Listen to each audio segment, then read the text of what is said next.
we are live. Ooh, I wonder if I have a thing where I Wow, a can bunch of people see joining the already. chat. Hi, everybody. Oh, look at all these people. Uh, I'm gonna Good have stuff. to. All right. I'm gonna have to look you up because I don't have a link to it on me. I don't even see it. What is wrong with me? Hey, Tamsin. Good to see you. Why do I don't even see you as live? It says live. There's a chat. Do you want to DM me the link to the game? Yeah, can do. Give me 1 second. Oh no, I found it. Okay. I got it. Probably just a bit of a delay. Yeah, it was just a little delay on it. So yeah, we'll give it just another second here. We've already got almost 10 people, which is awesome. So yeah, this is Stefan and I's second live poetry reading. The first one went really well. This time around, we're a little bit more organized. We got a lot of poems.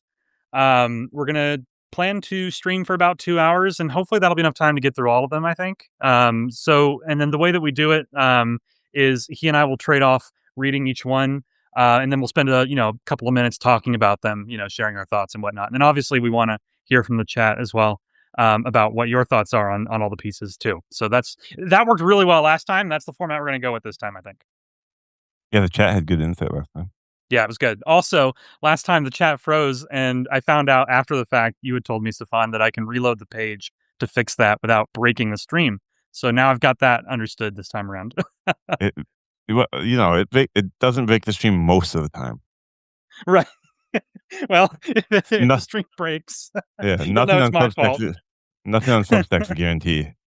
Right. That's very true. That's very true. It was the other day, Substack was like halfway down, like it was kind of working, but it also kind of wasn't. And I thought I was going crazy for a minute there because I was asking a few people and they were like, no, it's fine. And then a few other people were like, no, it's not fine. And yeah, so it's like you said, you never really know. Did you get like the hour where it was just 404? Yeah. At one point I did, yes. Yeah. Never seen that, Yep. but that was fun. And then you Yep. come back and you have 19 comments on a post you made, but they're all the same person saying the same thing. Right. Yeah. Yeah. Yep. Got a comment from June. Hi, June. Good to see you. Cool. All right. Well, yeah, we have, like I said, we got 8 people already watching, so we can kind of just dive right in. Ooh, that makes 9. Hi, Sarah. Hey, Sarah. Good stuff. All right. Well, yeah, I'll start us off. Sarah, if you have a poem you want me to read, DM it to me and I'll read. I'll make sure I get to it. Sarah did And submit one as well that I have in here, and she obviously, submitted it to you and not me. I'm kind of offended by it. I think it was in the my note that I posted earlier. I'm looking for it right now in my doc. But what I was going to say is that you can read that one, Stefan, when we get down to it. That works too. Yeah, and I know it's in here. I just dropped all the URLs into a doc. I know I saw it. It's in here. When we get to it, I will let you know. Cool. All right. Good stuff. So, I'll start us off here.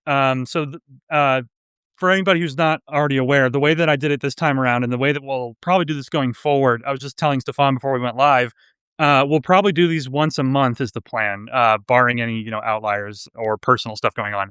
But we're going to try to do these once a month. And what I did this past time around is I opened a thread in my subscriber chat last week, I think it was, like a week before, basically.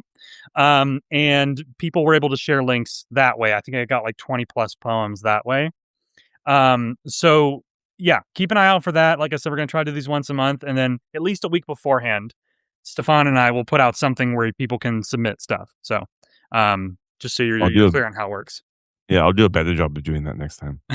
I'll learn from Bradley here and put it in a place that's not. I was gonna say I work in marketing at my day job, so it's like even if I don't want to think about it, I'm still thinking about marketing when I'm doing Substack stuff. So I should know that notes die in 25 seconds. So why don't I put a note? But in any case, we'll go ahead and get started here. So the first poem that I'm going to read here is submitted by Hazel Allen. This piece is called "When Will Cascadia Speak?" Consistently, Over each year, after each small tremble, a single thought lines my fears. Is it finally happening? The one to alter the landscape and level all of my region. It is said to be overdue, as laid out by historical evidence, once passed down through the tradition of oral storytelling, and one whose potential destruction cannot truly be reckoned or prepared for. Today might not be that day, but every passing moment leads me to wonder, to ask alone, when will Cascadia speak? So that was, yeah, When Will Cascadia Speak by Hazel Allen. I'll jump in with my thoughts here first because I've read a lot of Hazel's poetry. What I really like about this one is it reminds me of when I was a kid. You know, I'm someone who's always struggled with anxiety, right? And it's always like the things that you wouldn't really expect to be worried about. Like for example, this poem's about like a natural disaster that we know about scientifically. We know it'll happen one day, but we don't know when. You know, and when I was a kid, this was the kind of thing that I would, see on the news or hear my parents talking about, and I would like mentally latch onto it, and it would terrify me, even though I have no control over it whatsoever. Right. So, like, that was the first thing I thought of when I saw this. But I'm curious what you thought of this first one, Stefan. I had I have a very strange thing I thought of. I thought of the Twilight, not the Twilight, the X-Files theme song. Okay. And that's because I got scared really bad in elementary school during a class. And when the first thing I came home to was the X-Files theme song playing on TV. And so I can't listen to it to this day. It makes me uneasy just to listen to the Yeah. theme song because of that. So Mm. that was the first thing I thought of is just like th- uh, this almost this dread or this fear that's imposed by this random thought you're having. Mhm. Mhm. Because you're the it's not like a natural disaster is a it doesn't feel imminent Mhm. normally.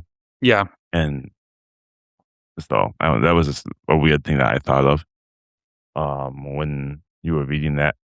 The other thing is for some reason it gave me Cthulhu vibe. Mm. And I Mhm. don't know why it gave me Cthulhu vibe. I can't articulate why that gave You me that know, vibe. if I had to guess, I would say that even though it's not necessarily like a cosmic horror poem, I I feel like there's a connection there in terms of like this is something that is so much bigger than us that like again scientifically we understand it, but it's so far outside of our control and our influence that I could see it being similar to cosmic horror in the sense that it's just like, you know, this disaster, this process is completely outside the scope of what like we understand and what we can control. And so I think that that's scary, right? It's like that fear of the unknown. I think is maybe where that's coming from. Yeah, that's possible. That's very likely. Yeah, no, that's interesting though. Uh, and it had um, it feels like the last sentence. The structure of the poem is similar to the one about that poem in the King in Yellow Mm, about the town. mm-hmm. And it starts with a C. The town starts with a C. Oh man, I can't. I'm blanking on it. I didn't get enough sleep last night. Yeah, yeah, yeah, yeah. No, I'm familiar with The King in Yellow, but yeah, the name is escaping me too. It's been far too long. But yeah, no, I like the structure there. I like the questions. It was interesting because there was a question after the first stanza, which is it finally happening? And then the last question, when will Cascadia speak? And I love that concept of like this disaster being Cascadia speaking. Like that's really cool. Like as a poetic metaphor, I like that a lot. Yeah, that is cool. Yeah, it's good stuff. It doesn't speak softly, I assume. Yeah, yeah, yeah, And yeah. No, it's and good. it doesn't say nice things when it speaks. Right, right. That was good. It was a great first one. Great, great, great first one. So, yeah, Stefan, if you want to go ahead and pull up one for you to read, we can do the next one. I have one by Dr. Mark Stevenson, Okay, and I'm gonna butcher some of the words in here because I don't think they're not a language I'm familiar with. fair.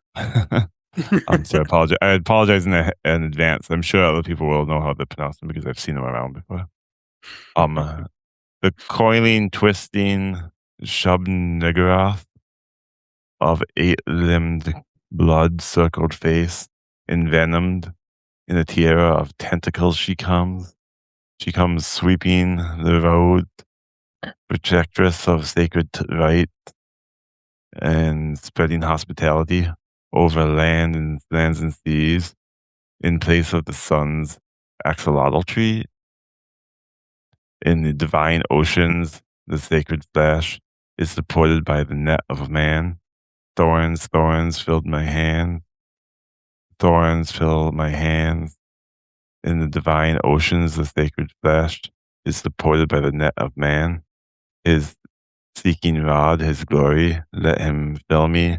Let my prince fill me. Our mother, enemy woman, Shub Niggereth. Our mother, enemy woman, Shug Niggerath. Already the sun has declared his war. 3 moons pulled deep upon the divine oceans. Lo, let men be dragged forth. All shall be destroyed. Prayer to Shub Niggerath, taken from the chapel by the sea. I'm pretty sure this is straight out of Cthulhu. It is, yeah. Yeah. Yeah.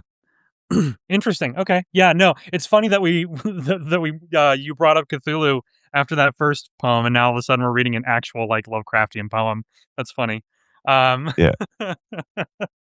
but no, yeah, Um, that was interesting. What did you think of it?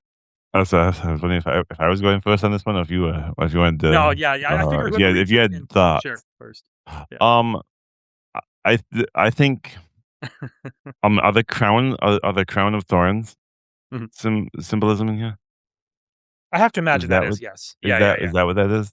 So this is to me between the crown of thorns reference, what I see as the crown of thorns reference, and the let him fill me, let my prince fill me, his seeking rod, his glory. It feels like the narrator of the poem worships the Mm, Cthulhu monster. yeah, Like this definitely is feel that. almost, yeah, this almost feels like maybe almost like a church hymn. I mean, Mhm. it's not in church hymn form, but it reminds me of like a church hymn would be for uh, a god Yeah. that you believe in. Mhm. Um, I also found that the line that protect us of the sacred sites and spreading hospitality, in reference to a tentacle monster, is kind of amusing. Mhm. It it kind of shows almost when you're if you get too far into a cult, Mhm. you maybe twist reality to fit a vision. Mhm. I don't know that the Cthulhu monsters protecting sacred sites and spreading hospitality. Mhm. I don't know. I thought the poem was cool, but it kind I think it flips the Cthulhu monster part on its head a little bit by treating it almost like a benevolent Christian deity.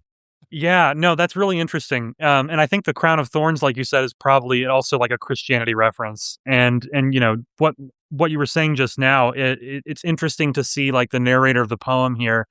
They're so deep into the cult, like you said, that it's warped their perception.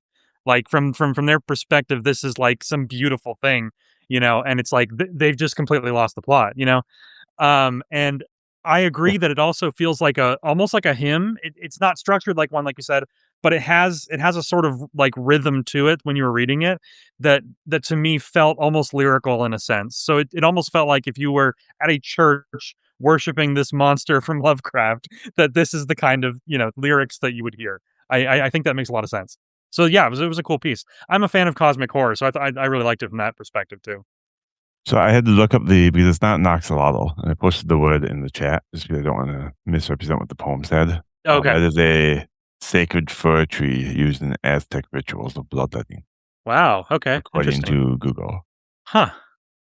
That's cool. Which is interesting because I believe the Shub Niggurath, or whatever, however you pronounce that, Yeah. is that is that is he linked to fertility in Lovecraft mythos? You know, How familiar are you with with this? I I've read Lovecraft. I know some of the mythos. I don't know a ton about that one specifically, so I couldn't say one way or the other. Um, But, yeah, I mean, I could see that being a connection for sure, absolutely, I think you're spot on there. Yeah. Interesting to know about that word there, I wasn't familiar with that. Either they were I pronounced it like a slimy lizard. I mean, if I saw that word, yeah, I think axolotl, like you said, it which is obviously something different, but yeah, that's how I would pronounce it too. It's, like, similar to that other word, but differently spelled. It's, like, rearranged a And little bit. I also want to bring up the shift in this poem. I like when poems do this. The shift went from personal to cosmic. Mhm. Whenever you can either expand or can check your perspective in your poem, I think you pretty much always served well by playing with that a little bit. Yeah, absolutely. And with cosmic horror, you really wanna capture that scope. You really wanna zoom out and make it feel like the humans involved are very insignificant in the face of this big thing. So, yeah, I agree that that was a smart move. Cool. Sweet, that was great. Awesome. 2 good poems so far. Alright, so I'll jump in here with the next one. So If this you one go if you ahead. don't know how to pronounce that, I mean, if you don't know how to pronounce the word, just mumble through it. You'll be fine. There is one in my list further down that uses some Aztec terminology. It doesn't use that word, but it uses words that I recognize. And I'm telling you right now, when I get to it, I'm gonna have to. I was trying to Google how to pronounce stuff earlier, but it needed more prep. Let me tell you right now. So, Yeah. um, but yes. So this next one here, this one's really good. It's called "Caged Smoke," and it's by Kate M. Sign, and it goes like this: Apparitions of verses fall like pieces of cellophane, shrapnel of smoke, here, then gone. I am perched like an owl in my cage, with my pen, a talon, yearning to pin down lines like break free from illusions. You speak through me like a god, or life keeps moving away until I have a fully formed soul again. And so that's where the poem ends. There's a little bit more in the actual post here about how this is part of the world or the Word Not World series, and it seems to be an anthology of sorts. There's some context there, but taking the poem, just by itself, I really liked this one because, as I was reading it, I was pausing based on how it's structured here. There were certain words that were given their own line within the poem, like, to create that intentional pause, which I really like. Like, when I'm narrating something like that, it's nice to know what the poet wasn't intending with the rhythm here, and so that was really cool. I like the structure a lot, and then I just love the word choice. Like, I don't think I can't think of a poem that used the word cellophane, but I love that how the it says apparitions of verses fall like pieces of cellophane. Like, that's a great image. And then I really like the next line, which is shrapnel of smoke. Again, it's just a really nice combination, and the visual that it creates was really powerful for me. And then I really love the ending too, saying how life keeps moving away until I have a fully formed soul again. Like, this idea that this character is rebuilding their soul piece by piece. It's beautiful. I love the themes. I love the word choice. Honestly, I wish it was a little longer. It was pretty short, um, but yeah, it was Y- great. If they're all this length, we'll run out within an hour. Right, but it's Is good. It's good. it about resurrection? Is that what it is? That's what it is? I think that could absolutely be a theme of it. So let's see. I mean, the piece is called "Cage Smoke." Like, at one point they're talking about how they're perched like an owl in a cage. They mention a pen as their talon, and how they're The- trying to pin down lines. So it feels like a writer maybe trying to your point, it could be like a writer resurrecting themselves or their story or their voice, right? Because again, the ending implies that they're like rebuilding themselves. Um, so yeah, Well, it's so good. it for some reason reminded me of like an out of body experience. Mhm. Like Yeah. when somebody's on the operating table and they're looking down from them from above. Like when Mhm. they're an hour push on the branch. That's really cool. Um, Yeah. that's just what that reminded me of, and then it led into the soul. For some reason, so I went down the oh, he's being brought back to life. Mhm. Maybe I went too deep. I'm short on sleep, so if I go too deep with these, that's a good thing. I really do like when poems use monometer. Mhm. off and on. That's a cool thing to see people do. I agree. I agree. And honestly, it looks like the chat agrees with you as well. Tamsin said that she loved that when you were talking about your interpretation just now. June also said that that's what they got from it was that it was a writer rebuilding. So I think you were honing in on something there with the resurrection, with the out of body experience. I mean, with poems, I think poetry is exactly when you should go deep with your interpretation. You know, it's Yeah, the perfect time. a poem about an owl and a soul. I don't think immediately leads you to believe to think about operating table uh out of body experiences. But yeah, that's where my mind went today. I just love that poetry can be interpreted like that. It's why I love reading and talking about it because it's always interesting, you know? I found, and I don't have it in front of me, so this could be a diction issue. The enjambment Enjambment, yeah. used here is it's used more here than in a lot of poems I've seen. What were Hmm, there, like 2 sentences in the whole poem? that's a Or there good were, like, question. 8 lines? Was there Yes. a period in the poem? Because There it felt like an 8-line poem, and so there yeah, you were correct. It's 2 sentences total. The first one, 2, 3, 4, 5 lines. that's a big compliment to you for being the periods well enough I could count them. Yeah, yeah, yeah, yeah. Also, Tamsin was asking just now if we're gonna get this list to read later. Yes. I wasn't able to do it last time, but after this stream tomorrow, as early as tomorrow, I'm going to post the full video, the recording here, and then I'm going to compile all the links in that same post. So I actually have my links compiled, not scattered all over, so I'll actually be able to contribute to the list. perfect. Yep. I feel like last time I just ghosted you and yeah. To be fair, I think I only asked once and then I got busy with 100 other things. But yes, this time around and going forward, I'm going to make sure that we do a post after the live so that everybody can check out all the poems and obviously like, comment, restack, all that good stuff. So thank you for the question, Tamsin. Um, sweet. Okay. Let's go ahead and move on. If you got your next one pulled up, I do oh, man, you can tell I pull it up and I you can see the light change. yeah, when It goes into light I mode. always I always gonna get blinded. Right. Oh, yeah. Okay. So this one is by Sage Taylor Kingsley, hmm who subscribed to me today. This is a special one. This is a special place in my heart. Um, and this, I've not read this. I've not read any of these. This feels political. Hmm. Sadly. So if there's something you want to delay or something that we want to do something else with, I will pick a different one for the time being. I don't know how you feel about objectively political poems. I think it's fine. I think it's fine. Okay. I want to showcase just a diverse range of stuff. I mean, I think it's good to let the audience know beforehand, just in case anybody else doesn't want to, be around for that one. But in general, I want to welcome all kinds of poetry. I know, for Okay. example, one of the ones that I got, I think, is similar, so it's all good. Okay. Uh, this is by Sage Taylor Kingsley, as I said. Our nation is that not this Machiavellian machination. Our nation is not this foul coagulation.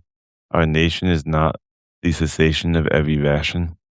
Our nation is not this disastrous denigration. Our nation is not this mind sedation or oration. Our nation is not the adult adulation, yeah, of the aberration. Our nation is not the destructive deregulation. Our nation is not the is not for narcissistic self gratification. Our nation is not about the ratification of deviation. Our nation is not a place for marginalization. Our nation is not a home for polarization. Our nation is not for greed or war glorification. Our nation is not going to tolerate all the falsification. Our nation is not about assimilation or annihilation. Our nation has always been built on a foundation. Our nation will always stand for democratization. Our nation is here for all our population. Our nation is stronger for our variation. Our nation is meant to be a lighthouse of education. Our nation is opening its arms to every orientation. Our nation is going through a great transformation. Our nation is counting on us to be the voice for liberation, for people, place, and principle. Mm, wow.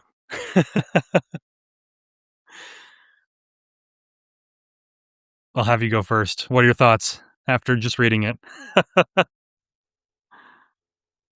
Yeah, they like to make me suffer on these. I swear people are like, "Hey, this guy has a speech impediment. Let's feed him these poems." Yeah, let's let them That was a suffer. tough one. I don't envy you. That was a lot of tongue twisting in there, as, every root, every thorn said in the chat. Yes, it was a tongue twister. This one uses its structure, which is "our nation" on one line, and then the "is not" on another line, Mm, along okay. with a rhyme to Mhm, create um, almost like a march feel mhm, to the rhythm on it. mhm, Um, I think the at the end, there's the "for people, place, and principle." This is a sacred obligation. I think this is a uh, interesting ending. Because it shifts it from like an abstract. It does a similar thing to the previous poem, where it goes from this big abstract to this personal, mhm, going from the abstract of the nation to the personal of an individual's duty, mhm, um, which is kind of cool. mhm, Um, I also like this is really in the weeds as a poet. Um, there's a line is not about eradication of deviation. Um, mhm. they pretty sure they just made up a word, but and I don't have any problem with it because it's obvious that they mean eradication and they're changing the way the what type of speech it is, type of Mm, word it is. mhm. But yeah, I'm pretty sure they just made up a word, which is funny.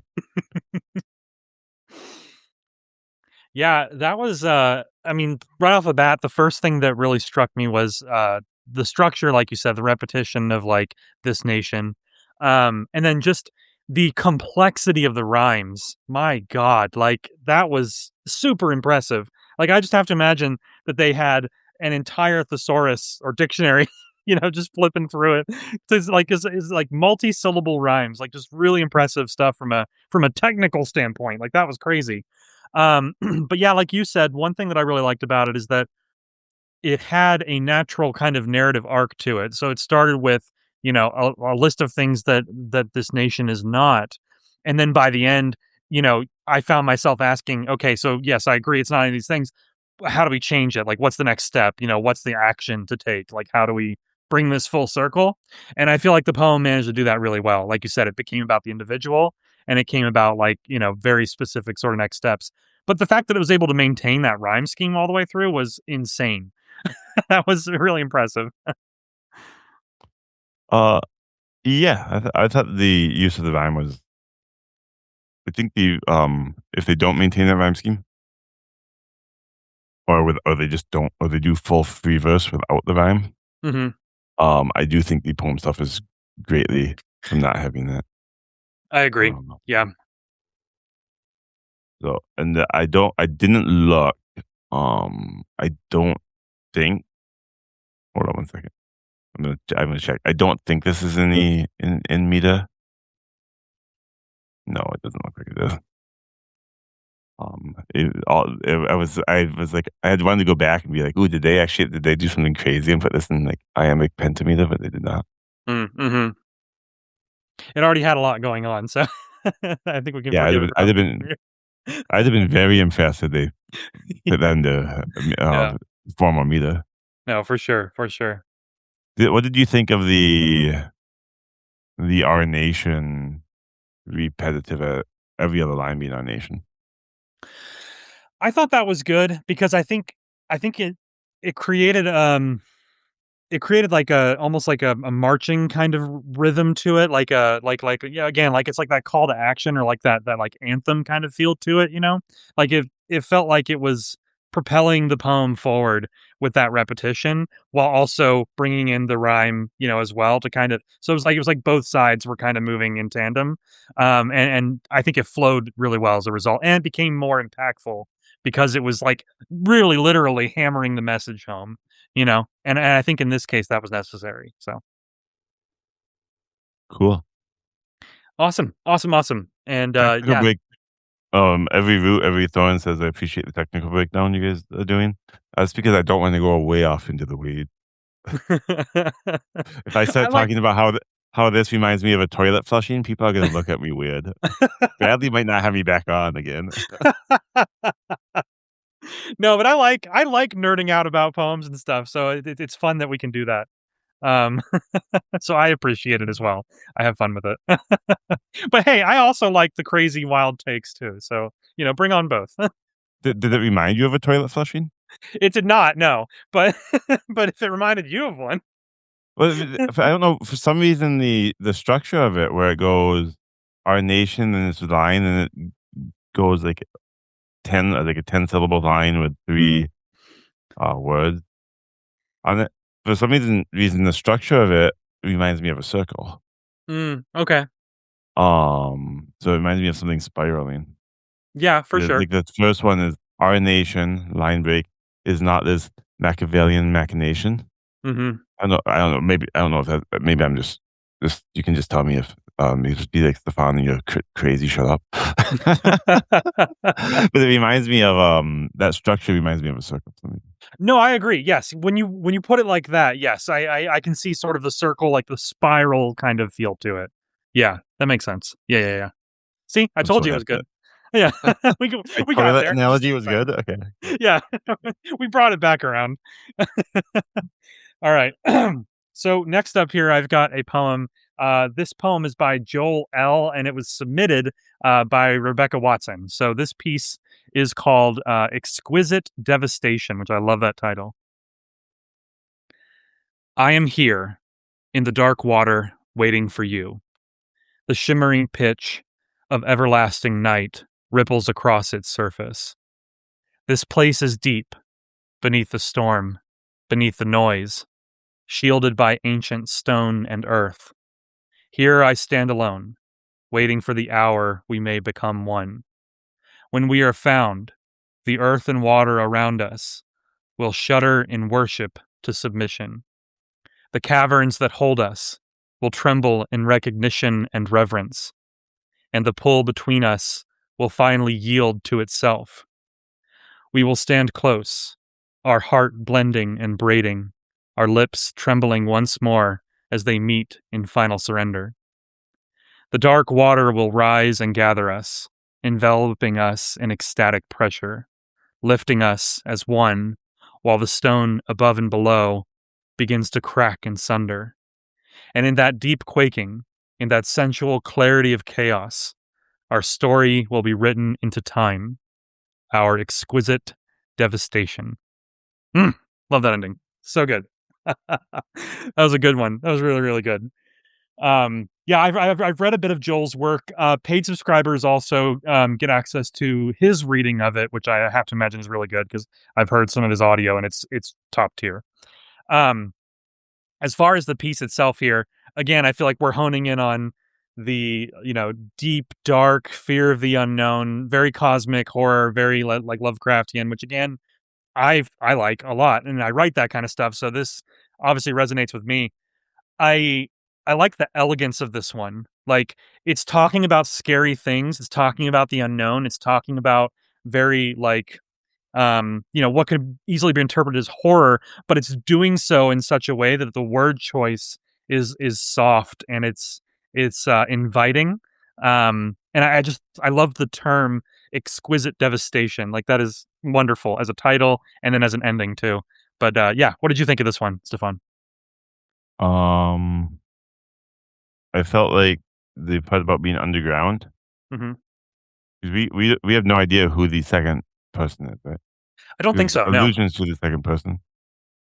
So is it I'm gonna make a fool of myself today. Is it, a couple? I believe it's a couple, yes. Yeah, I definitely got that feel from it, and I believe they're both somewhat human because they're both described as having, like, for example, there's a line where it says, "Our lips trembling once more as they meet in final surrender," so, like, a few of the physical characteristics made me think that it's at least, like, human adjacent to these characters. Um, So the devastation is some kind of, like, death, right?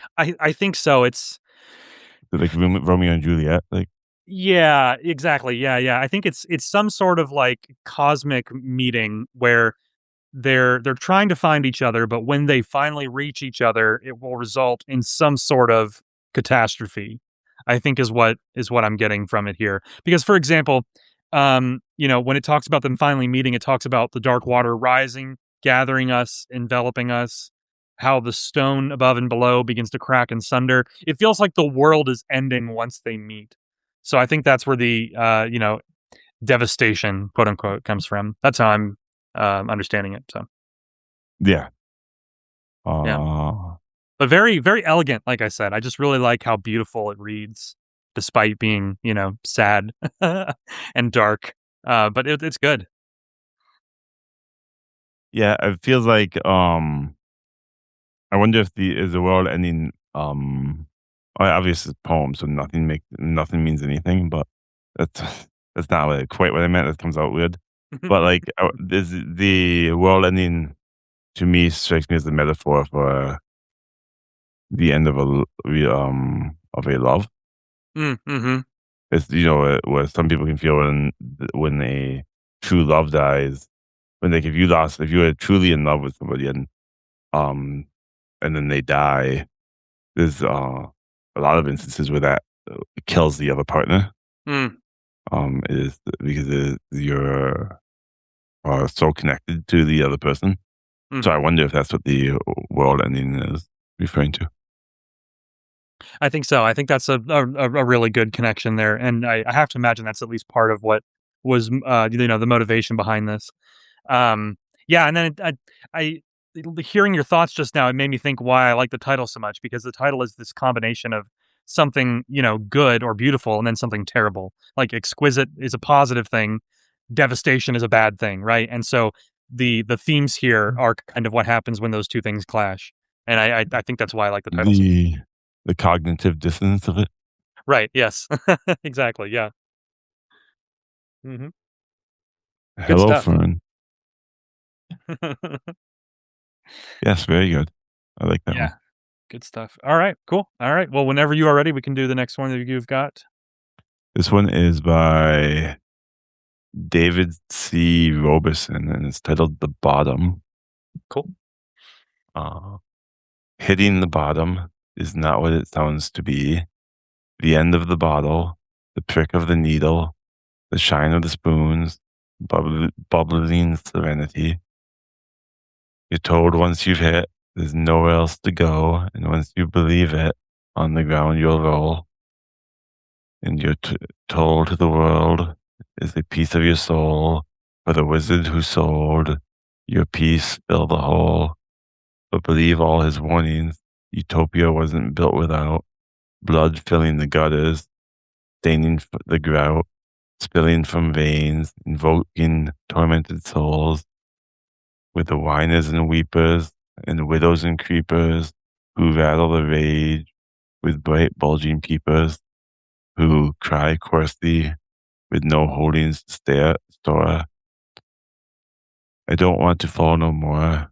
Bring me to soar on your score, where the grass is still greener, where the sky's blue is keener, where the quakes don't come till you are empty and leaner.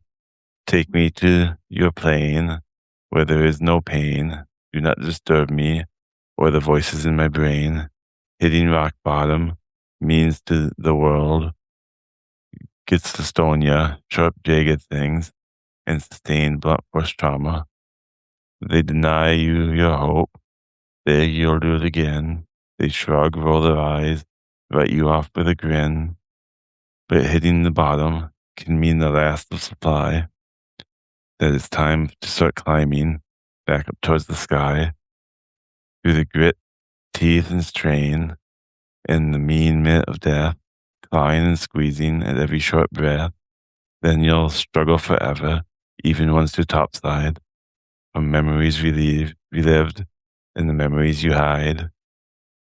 They won't let you forget, nor will they let you rest.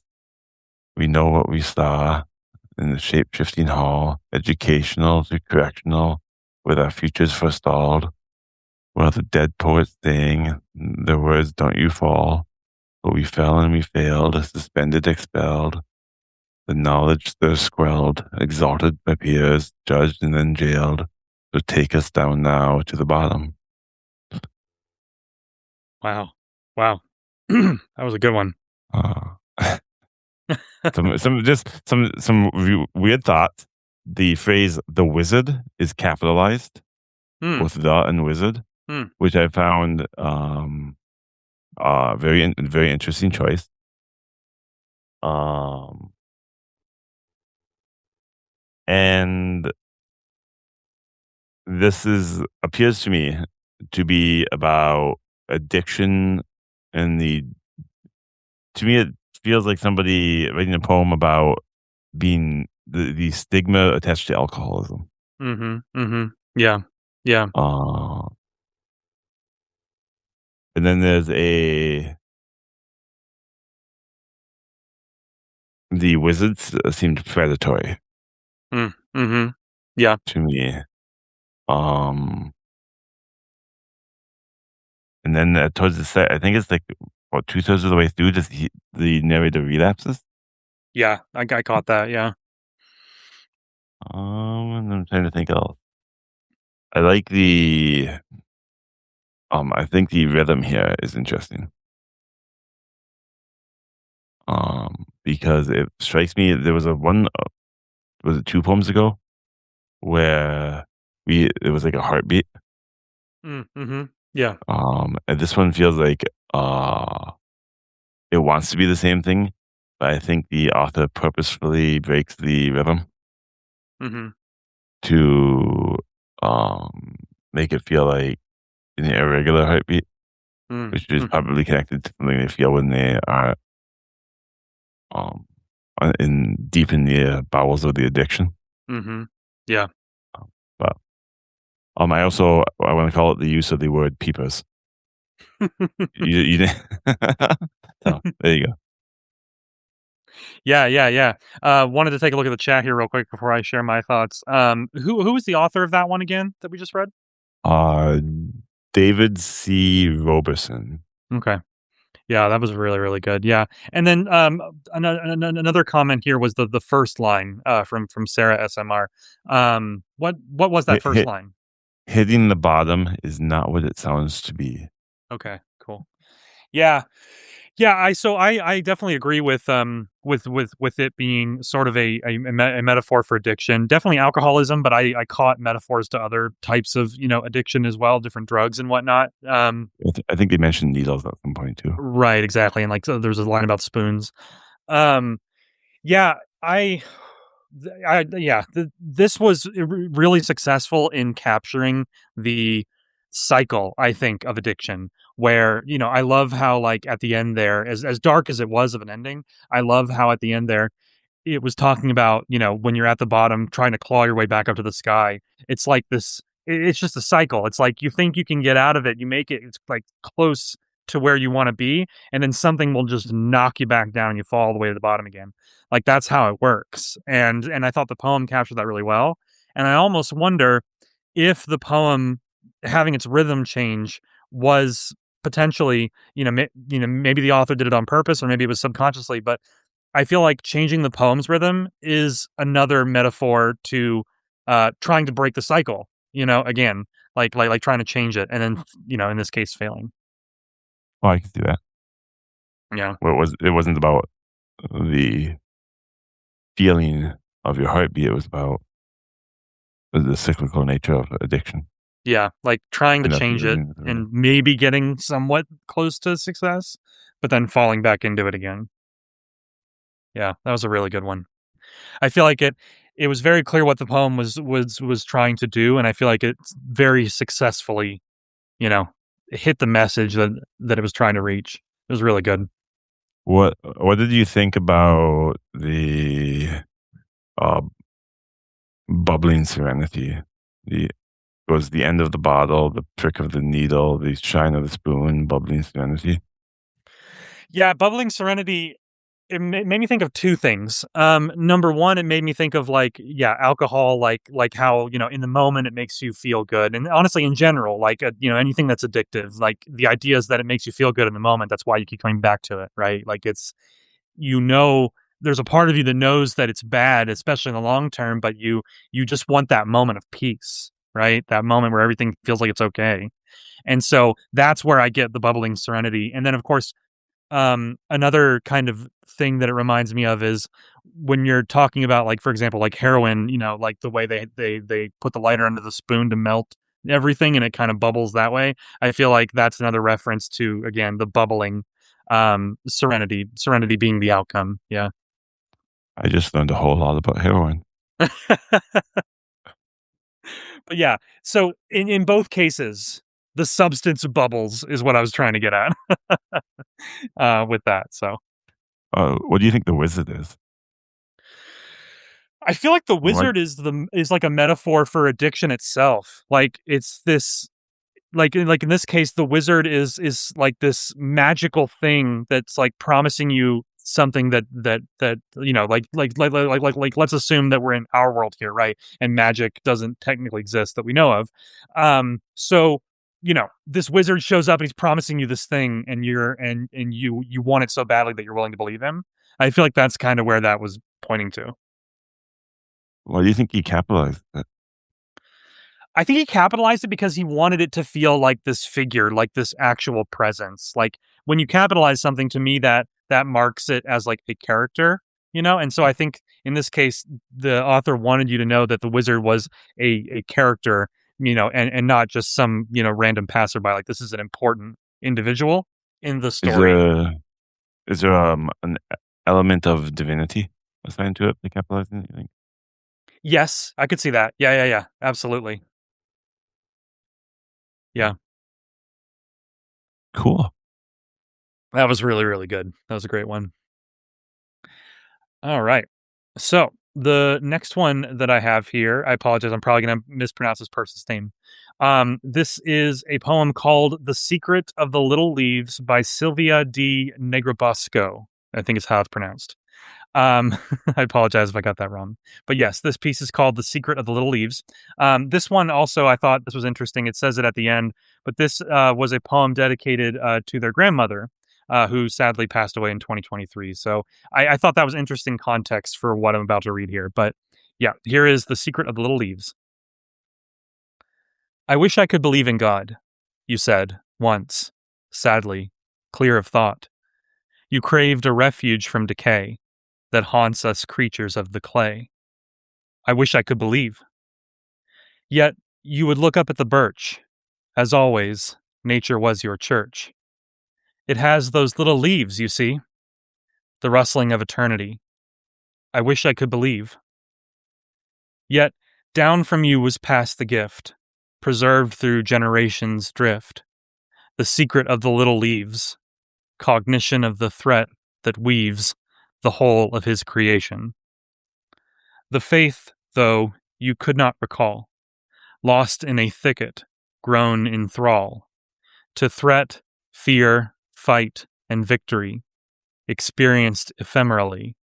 There is no final station. And now, your life was quickly dimming, your hands too frail to start the trimming. It seems that dying is an art. I wonder, which did first depart, the thicket or the woman? And that's the end of that one. Um, so yeah, I thought the context there was interesting, kind of knowing who this was dedicated to. Lot of really interesting elements here. It's obviously not easy to see this. I tried to read it this way, but several of the lines throughout are in quotations, like it's dialogue. So I thought that was interesting. Like a few of the, I think it was maybe just the first two stanzas had that kind of dialogue aspect there. But yeah, so it's funny. We were it's like every time we talk about something, I feel like the next poem has that thing in it without us realizing it. So like you mentioned divinity, for example, the next poem's about God and death and stuff. It's just like um but yeah, no, really, really good stuff. Several people in the chat really enjoyed it too. Yeah, I'm thinking about like which piece to kind of hone in on here. Obviously, like I said, there's those elements of like life and death and belief and faith and stuff like that. Um, I like the honestly, I think the line that's jumped out at me the most was in the last stanza here, where it says that it seems that dying is an art. I wonder which first did depart, the thicket or the woman. Like, I always find myself really fixated on poems' endings. Like, I always like it when poems have a very strong final moment. And in this case, like the question, I think works really well, asking what departed first. Um, but yeah, this was just amazing. It was very human in the sense that, like, I feel like it beautifully captured this, like, clash of, like, wanting to believe, wanting to have faith, but also being broken down by life, and not having the time, or the energy or whatever, the reason to really be able to reconcile with everything. Like, there's just not enough time. And this idea that dying is an art, like, they're referencing, like, the dimming and then trimming as the rhyme there. I don't know. It was beautiful. It captured like this descent towards not really acceptance because I don't really feel like by the end it was really accepting like the end or death in general. It was more just like just trying to reconcile with this sort of lifelong battle between like faith and reality and one's own sort of mortality is kind of what I got from it. But I'm curious what your thoughts are, Stefan. I know I'm rambling here. You can ramble. Um, I thought I came away with the same line, particularly the woman in the thicket hmm part. Oh, talking about going deep. Let's go. We can go deep here.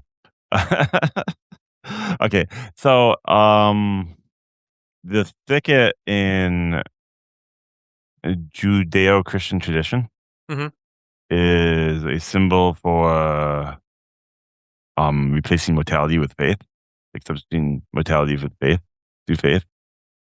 So like in the book of Genesis, you have the ram in the thicket, where Abraham is tested by God to sacrifice his son Isaac, and hmm his faith is proven to at the absolute last second. And he looks up and he sees that the ram caught is caught by his horn in the thicket. Do I make any sense yet? If I don't make any sense, this might be a thing. So the thicket to me represents the tangled messiness of mortal life Mm. and the danger within it.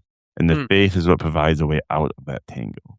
Got it, got it, got it, got it. Yeah. No, that makes sense. Yeah, yeah, yeah. It's almost like to like create another metaphor, it's almost like, the faith is like a lighthouse and life is like, a ship in a storm, and it gives you like somewhere to go, to focus on, to kind of get past all of the things surrounding you. Yeah, yeah. I think you got it there. And the woman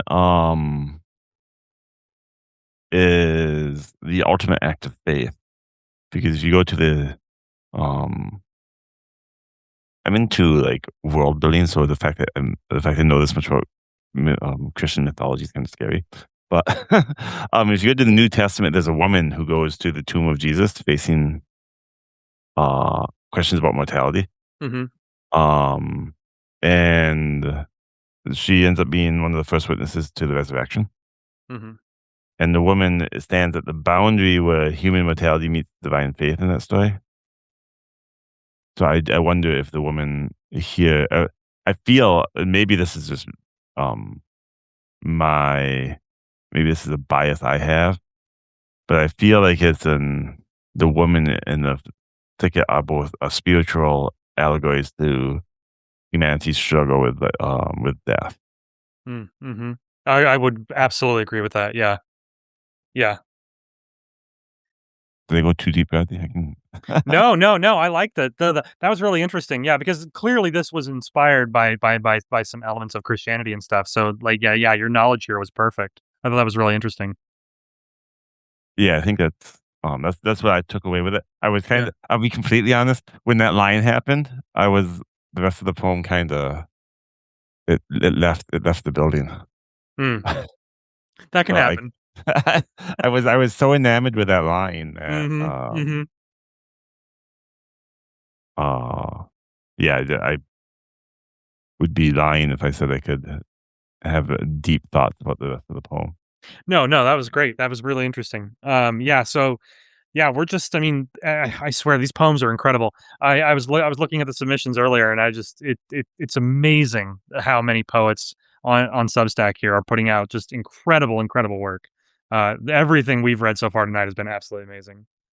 Um, Do you think there's in that poem, um, is there more to the woman as far as the ability to bring more to life into the world?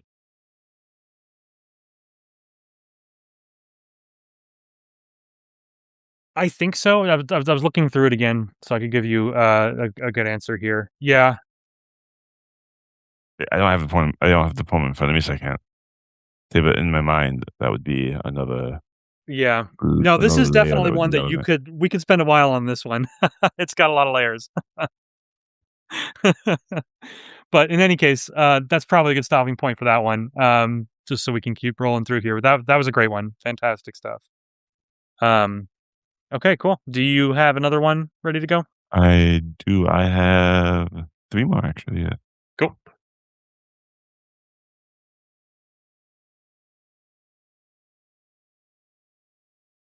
This one is called God is a Woman. It's by Tavis Ferguson. Hmm. Um, and it has a very interesting image of silhouetted women wearing cowboy hats. Okay. Yes, it got us in the mood here. Okay.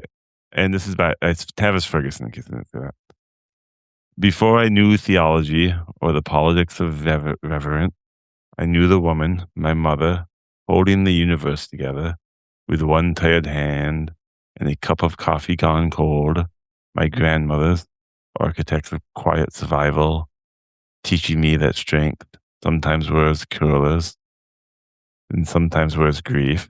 The teachers, the nurses, the women who raised their voices when rooms full of men mistook silence for permission, long before charts and statistics, before hashtags and holidays. I noticed something when the world cracked open. It was a woman who stitched it closed. They carried the stories to the bones. In the bones, they held families like fragile glass. They forgave things history will never apologize for. And somewhere between the radio and the grocery store parking lot, a pop song drifted through the speakers, a voice insisting with celestial confidence, God is a woman. And I thought, well, yes, of course. Who else could hold this much creation in their hands? Who else could survive this much gravity and still choose tenderness? If divinity means power that heals, love that refuses to disappear, and the quiet miracle of standing back up again, then the evidence has been around me my whole life. And the woman who raised me, and the women who inspire me, and the women I will always defend when the world forgets what they carry. So today, on International Women's Day, I say it plainly, not a metaphor, not as flattery, but as observation. Ariana Grande was onto something because if the sacred walks among us, I have seen her, and she looked exactly like the woman who taught me how to love the world. Mm, And then this is dedicated to a group of women who shaped his life. By the looks of it. The mm. end. Mhm, mhm. Wow. Um, I think this goes back to when we were talking earlier. You had mentioned how we seem to repeat things from poem to poem, Yeah. and I just spent like 10 minutes talking about women and the symbology of women in Christianity Yeah. not that long ago. Um,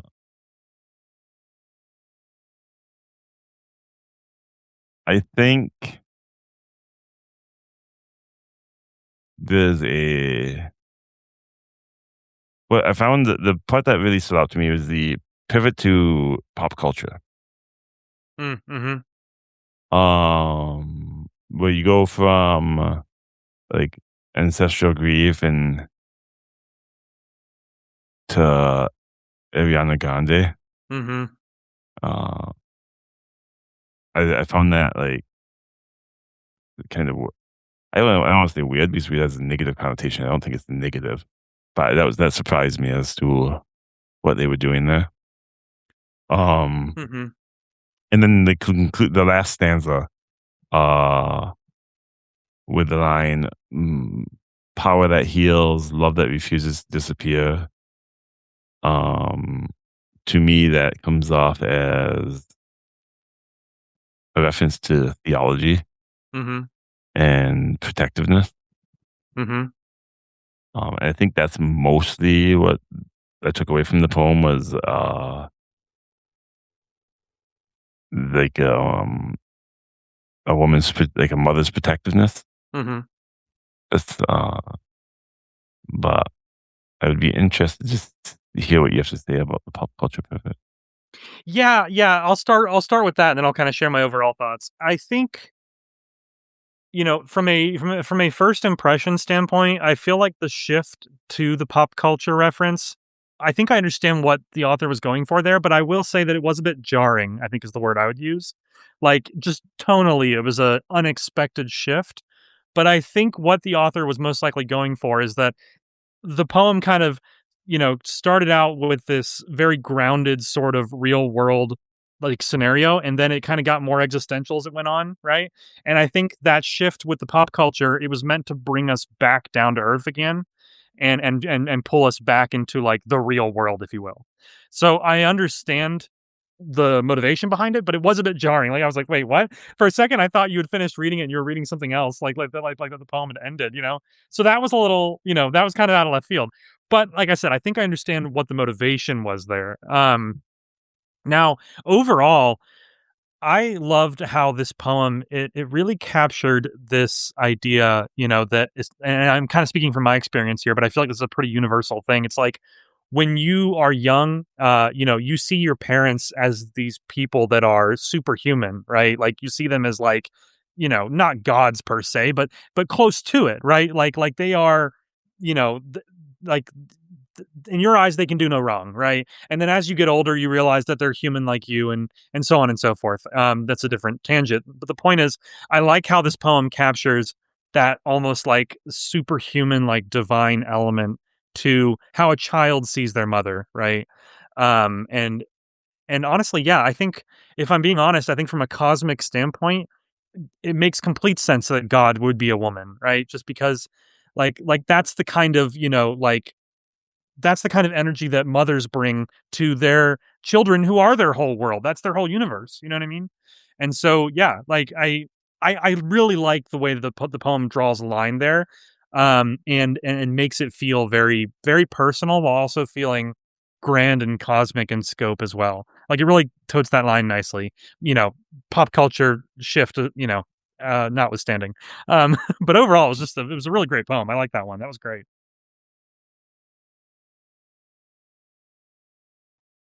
Yeah, Cool. I don't have anything else on that one. Okay. Cool.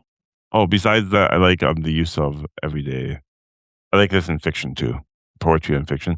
I like when people use mundane, everyday things to ground otherwise things. So like the cup of coffee, the grocery store parking lot, the curlers. Mhm.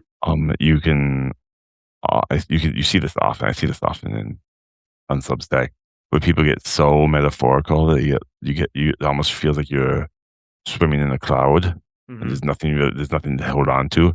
And when you use the like, cup of coffee, the curlers, you give them just something solid for them to hold on to. And I always like when people include something like that. Yeah, no, I agree, I agree. It keeps things grounded. It helps you stay connected to it. which I think is important. Okay, cool. So, yeah, next poem here that I'll read is this one just came out today, actually. Yeah, this one is Ooh. by this one's by Mina Howell. It's called "We're Still Here," which I like that title a lot. And something that I also learned today is that this poem is part of a larger project, a book that Mina is working on. So this poem was kind of her way of introducing some of those elements to her readers. But this is a small snapshot of a much bigger thing, which is pretty cool. I like that. So this piece is called "We're Still Here."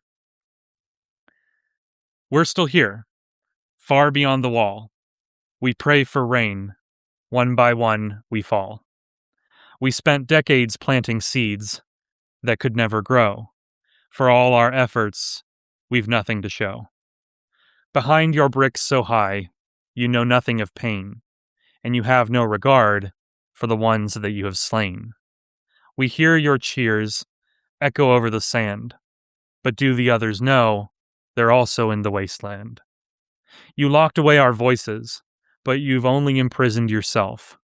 We remain free outside your lie, never to be stuck on the shelf. We're still here, far beyond the wall. We pray for justice. One by one, you'll fall. Good stuff. Also, once I post these links tomorrow, the image here is really, really cool. Be sure to check out this piece, even if you don't want to read it again. The image is really cool. But yeah. So like I said, having the context, knowing this is part of a bigger idea, there's a lot of interesting threads here that she kind of hints at in terms of the current state of the world, the state of society, the way these characters are being treated, and like kind of their current sort of mental state, and then obviously a very ominous ending there with justice, and then one by one you'll fall. So yeah, I thought this was really good as a standalone poem, but I was very happy to hear that it was a piece of something bigger, because I felt like it was hinting at a lot of things, that I'm sitting here going, okay, what is all this? Like there's clearly more to this, But yeah, as sort of a poetic teaser to a larger project, I think it's fantastic. What did you think of this one? Um, I think it was I don't, ugh, I hate to be negative. I don't share your opinion that it would make a good standalone home. Hmm. I felt like it was missing something. What do you think it needed to work as a standalone piece? I'm curious. I don't know what the I guess I just don't know what the point is. Okay. Like, I don't know, like, maybe I missed it. Maybe it is harder when I'm not when I don't When have you're the not poem in looking at front of it. me, I'm not looking Yeah. at it, I'm listening to you trying to put it together. So, Mhm. if you feel differently, I would definitely defer to you, but I don't see the point. The is the point the is the point rebellion? Like, I don't understand. I think it's a yeah, it's rebellion, and then it's also, I think, a big theme that's going on here is basically trying to regain your own sort of I'm trying to think of the word, but like basically kind of regain control over the situation. Like this reads like somebody who is fed up with the situation, and this is like their way of declaring, like, this is what's wrong, this is what you've done. Like it's like listing grievances, and then it's like, Mhm. and this is what we're gonna do about it. So it feels like the prelude to something to me, which is why I think it works. If it's But about that's how I read it. if it's about rebellion, what do you make of the being on the outside of the wall at the end? Yeah, so it seems like this character, if we kind of analyze them for a second, it seems like they've been ostracized, and they're not alone from the sounds of it, but it seems like they've been ostracized from society. But it's one of those things where it's like they don't want to be a part of that society. Like they're obviously angry that they've been exiled, but they don't want to be a part of what's going on in the walls either. They want to see it all come crashing down so that everybody can have a better future. So that's kind of where I was taking it with my interpretation. Yeah. Okay. I didn't I thought it was about rebellion. Yeah. I guess I didn't catch the exile putt. Um, Yeah, it was subtle. So, like, for example, and again, this is a lot easier when you're looking at it, like you said, but like the stanza before the end, it said, "You locked away our voices, but you've only imprisoned yourself. We remain free outside your lie." Like those lines in particular kind of spoke to me as like this character has been separated or exiled or ostracized. Like I said, sure. yeah, yeah. June says the saying they're fed up being treated a certain way and the time for change. Yeah, exactly. Yeah. So again, it feels like a prelude. I think that's why I felt like it worked on its own, but I obviously your opinion is also valid. That's why I was curious to know kind of your thoughts on it. My perspective is that this felt like a prologue to something larger. But I think Yeah, it's hard. It's hard to make it work on its I own. Yeah. yeah, I share your opinion that it feels like something like a lead into something larger. Yeah, It for sure. feels like something I would see at the very in like a montage at the very beginning of like a movie Yeah. where the camera's fading backwards as it shows the people on the outside of the wall. Yeah. And it's probably in like a dune style desert and they're about to get eaten by a 60-foot worm. But we No, for sure, though, you're absolutely right. I could picture this being like an opening montage, like, kinda setting the stage. Yeah, that makes sense. Yep. Okay, cool. No, I really appreciate your thoughts on that one. I like hearing the you pers you appreciate my thoughts of I didn't get it. No, I just was curious about, like, your perspective on, like, if you didn't get it, why didn't you get it? And obviously we talked about that, so I appreciated that. Yeah, the wall scene at the end threw me for a loop. Okay. I probably would have come to the rebellion thing as more of a more concretely, Mhm. but the wall thing at the end is like a rebellion doesn't involve you being on the outside of the wall. That's a good point. Okay. Yeah. I see where you're coming from. Yeah. The final stanza there. We're still here, far beyond the wall. We pray for justice. One by one, you'll fall. It's two different things, and it's like how are they going to rebel or enact change on the other side of the wall when they're on the outside? Like it's disconnected, right? And obviously that's a question I assume the larger story will answer. But yes, I definitely understand where you're coming from there. Yeah, but otherwise, yeah, it was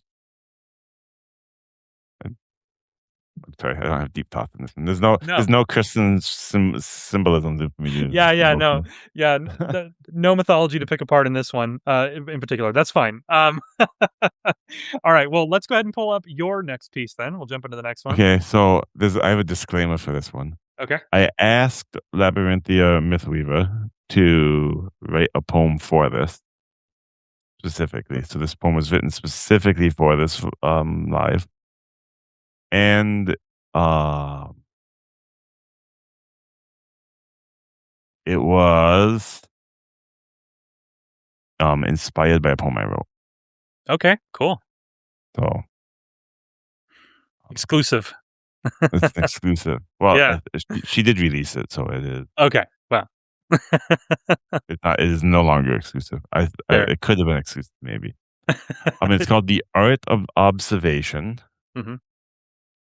Gaslight burned through London fog, a subtle drifting glow. The crowded details filled the street, things only I could know. My coat felt just a bit too tight. The ladies chatter swelled. A thousand scents and sounds at once within my senses welled. I hied myself to Baker Street and entered my abode. I gathered my syringe and pierced my vein until it flowed. At once my mind was blissful clear, my purpose thus returned. I called for Watson double quick, the paper had been burned.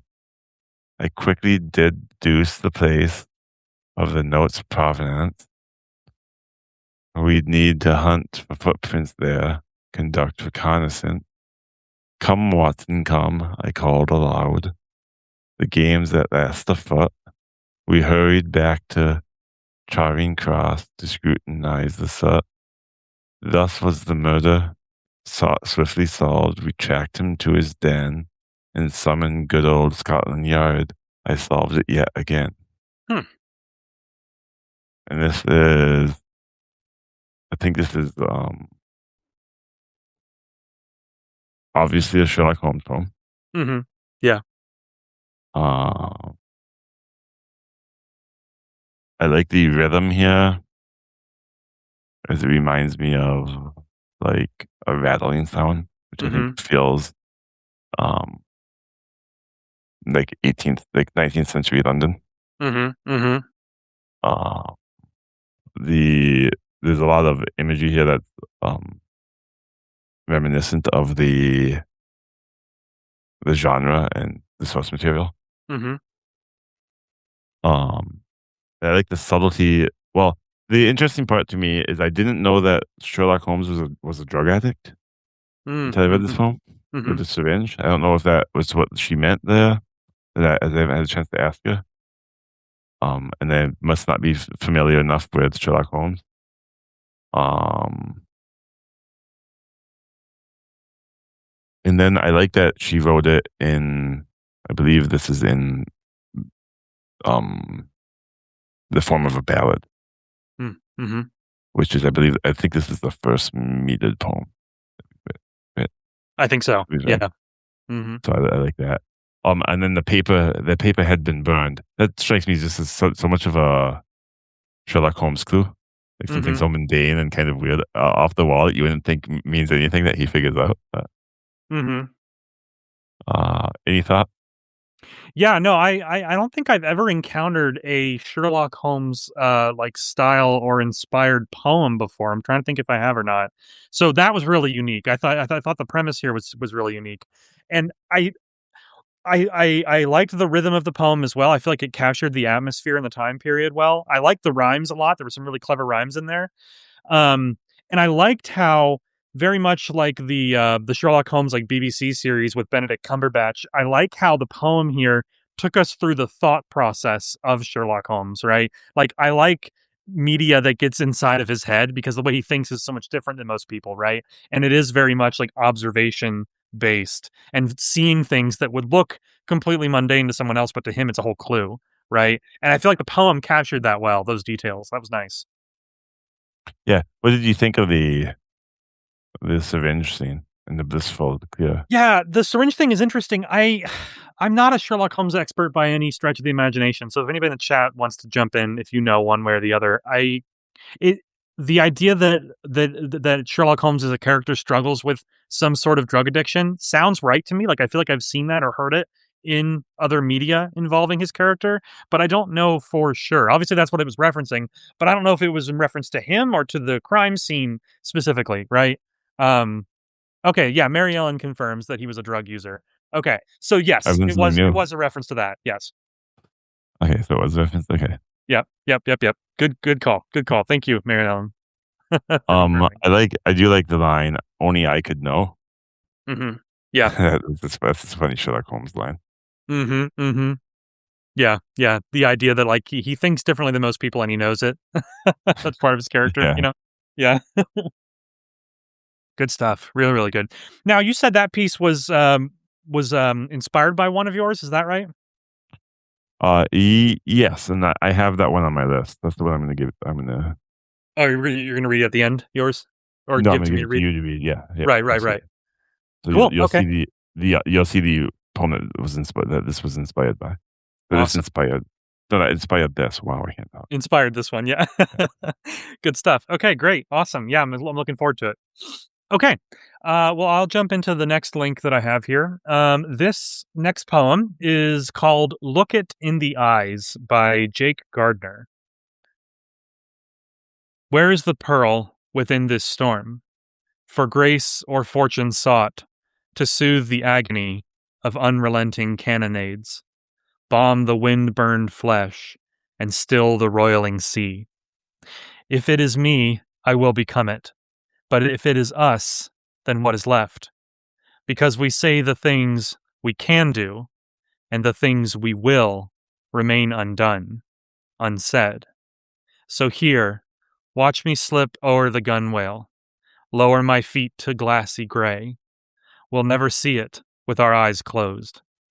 If we don't speak, we'll never say its name. And it must be roared, must be wept, must be spat with loathful shame. Fill your lungs with the fear and the sorrow and the ticking, ticking rage, and scream until it hears you. Wake it before you kill it. It has to see your face. Really, really dark at the end there. Um, this is interesting. I was trying to figure out kind of what the metaphor is here because there's several different elements going on. Um, I I like the flow of it, I like the rhythm, it's very short lines, but I like that it hones in on some pretty powerful imagery, and then this concept that, whatever it is, you know, you have to wake it up before you kill it, it has to see your face. The line "ticking, ticking rage" I thought was really, really good, like, just as a way to describe, like, the building of rage and anger. I'm just, I'm not sure what the exact metaphor is. I haven't figured that part out yet. It could be a lot of things, honestly. But yeah, from a structural and kind of word choice and technical standpoint, um, I liked how atmospheric it was. Like it really kind of created this like uneasiness towards the end. Like what is this? Why does it have these rules? I don't know. It was interesting. It felt very introspective. I think that's part of it. Like whatever this is, it's like a part of this character, or it's like an intrinsic part of what we're talking about. Um, so yeah, really fascinating stuff. And again, like I keep coming back to the ending, like I usually do with poems. But yeah, that ending was fantastic. It has to see your face. That's really interesting. What did you think? I I think I agree that I think it's looking into it's an interior looking poem, Hmm. like thing. I wonder if it like I think it's obviously in the demons. Hmm. I wonder if there's is there an anger management issue? Could be. Yeah, with the rage. Yeah. Yep. Yep. Um, I agree with the chat. It does feel like a riddle. It does. I saw that. Yeah, it definitely feels like a riddle. Yeah, I think that's why I was trying to like figure out, what it could be. Yeah.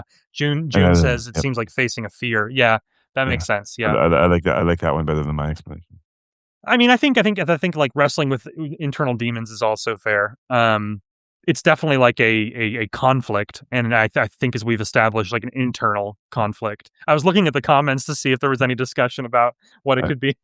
I do wonder if it could be regret, Mm.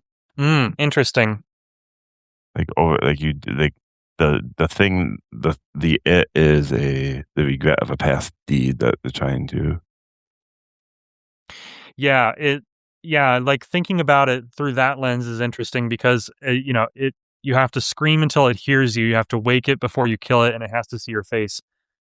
That all tells me that you have to like confront it head In on in front of order regret, to, yeah. yeah. So regret makes sense. Yeah, yeah, yeah. Or facing a fear, like June said. Um, yeah, it's just powerful the way that it speaks directly to the reader, like it's giving you instructions. I thought that was really, really well done. Yeah, that's really cool, really, really cool. I love the range of everything where we get here. Yeah, you got everything from Sherlock Holmes to the demon.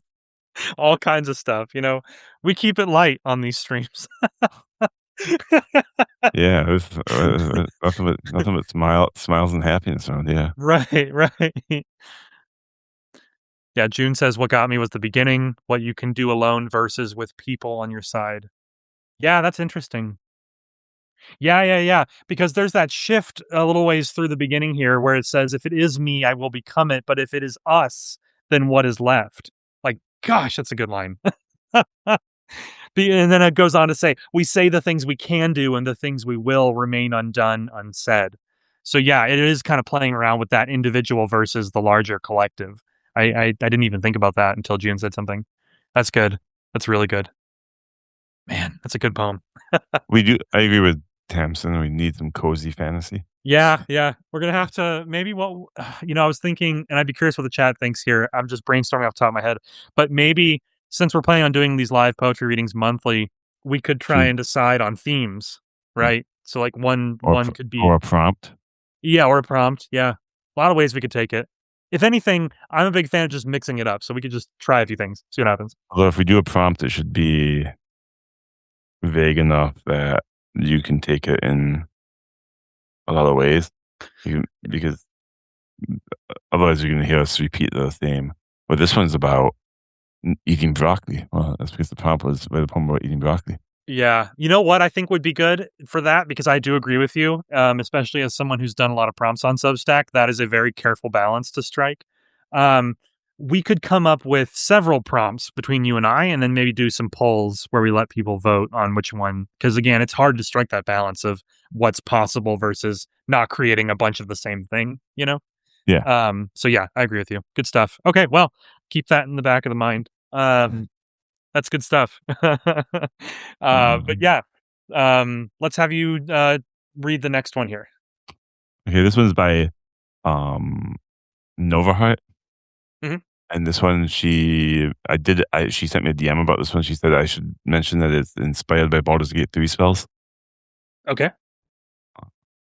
But I'm not like a wizard that knows secrets I was actually just told. But okay.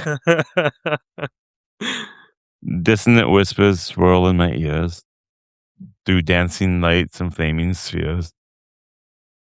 It windwalked in gaseous form, with mirror image my mind adoring, a phantasmal killer with thunderous smite, its cloud of daggers granting flight, to heal or harm my burning hands. This bone chill divine favor stands, a lunar man from saloon's dreams, a shield of faith and bright moonbeams. These hypnotic patterns drive thorn whips. The black ward's guiding bolt comes and hits. A hellish rebuke and snaring strike. Entangled dark vision's sacred flame plight. My flesh to gold, a chromatic orb. A polymorph change from artistry of ward. No shocking grasp or hail of thorns shall remove this curse of shit scattered, shattered scorn. So I have probably more to say on this than I maybe should. Um, where do I want to start with this? Okay, so I think, oh man, I was just negative on the phone. I feel really bad. Uh, I think this is incredible. The difficulty of which this poem was written, having to use no less. I think I counted more than 20 very specific spell names. Mhm. Mhm.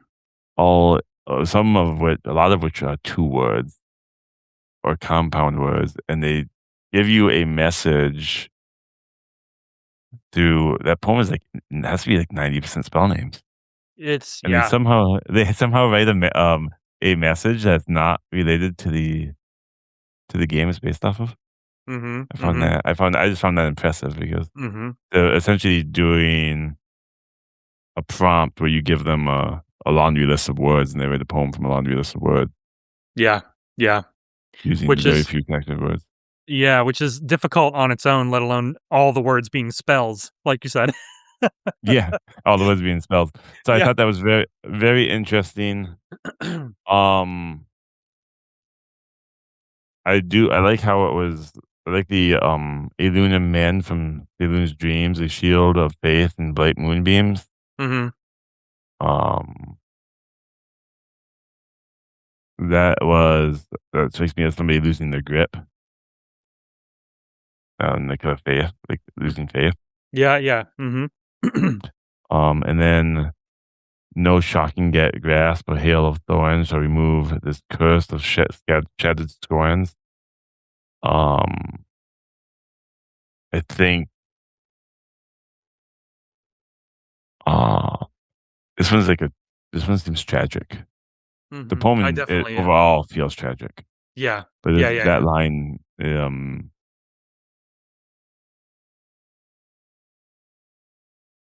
oh, is this okay? Um, mm, I believe this is. I'm going to go deep here. Is this about a parent who lost a child? That's an interesting question.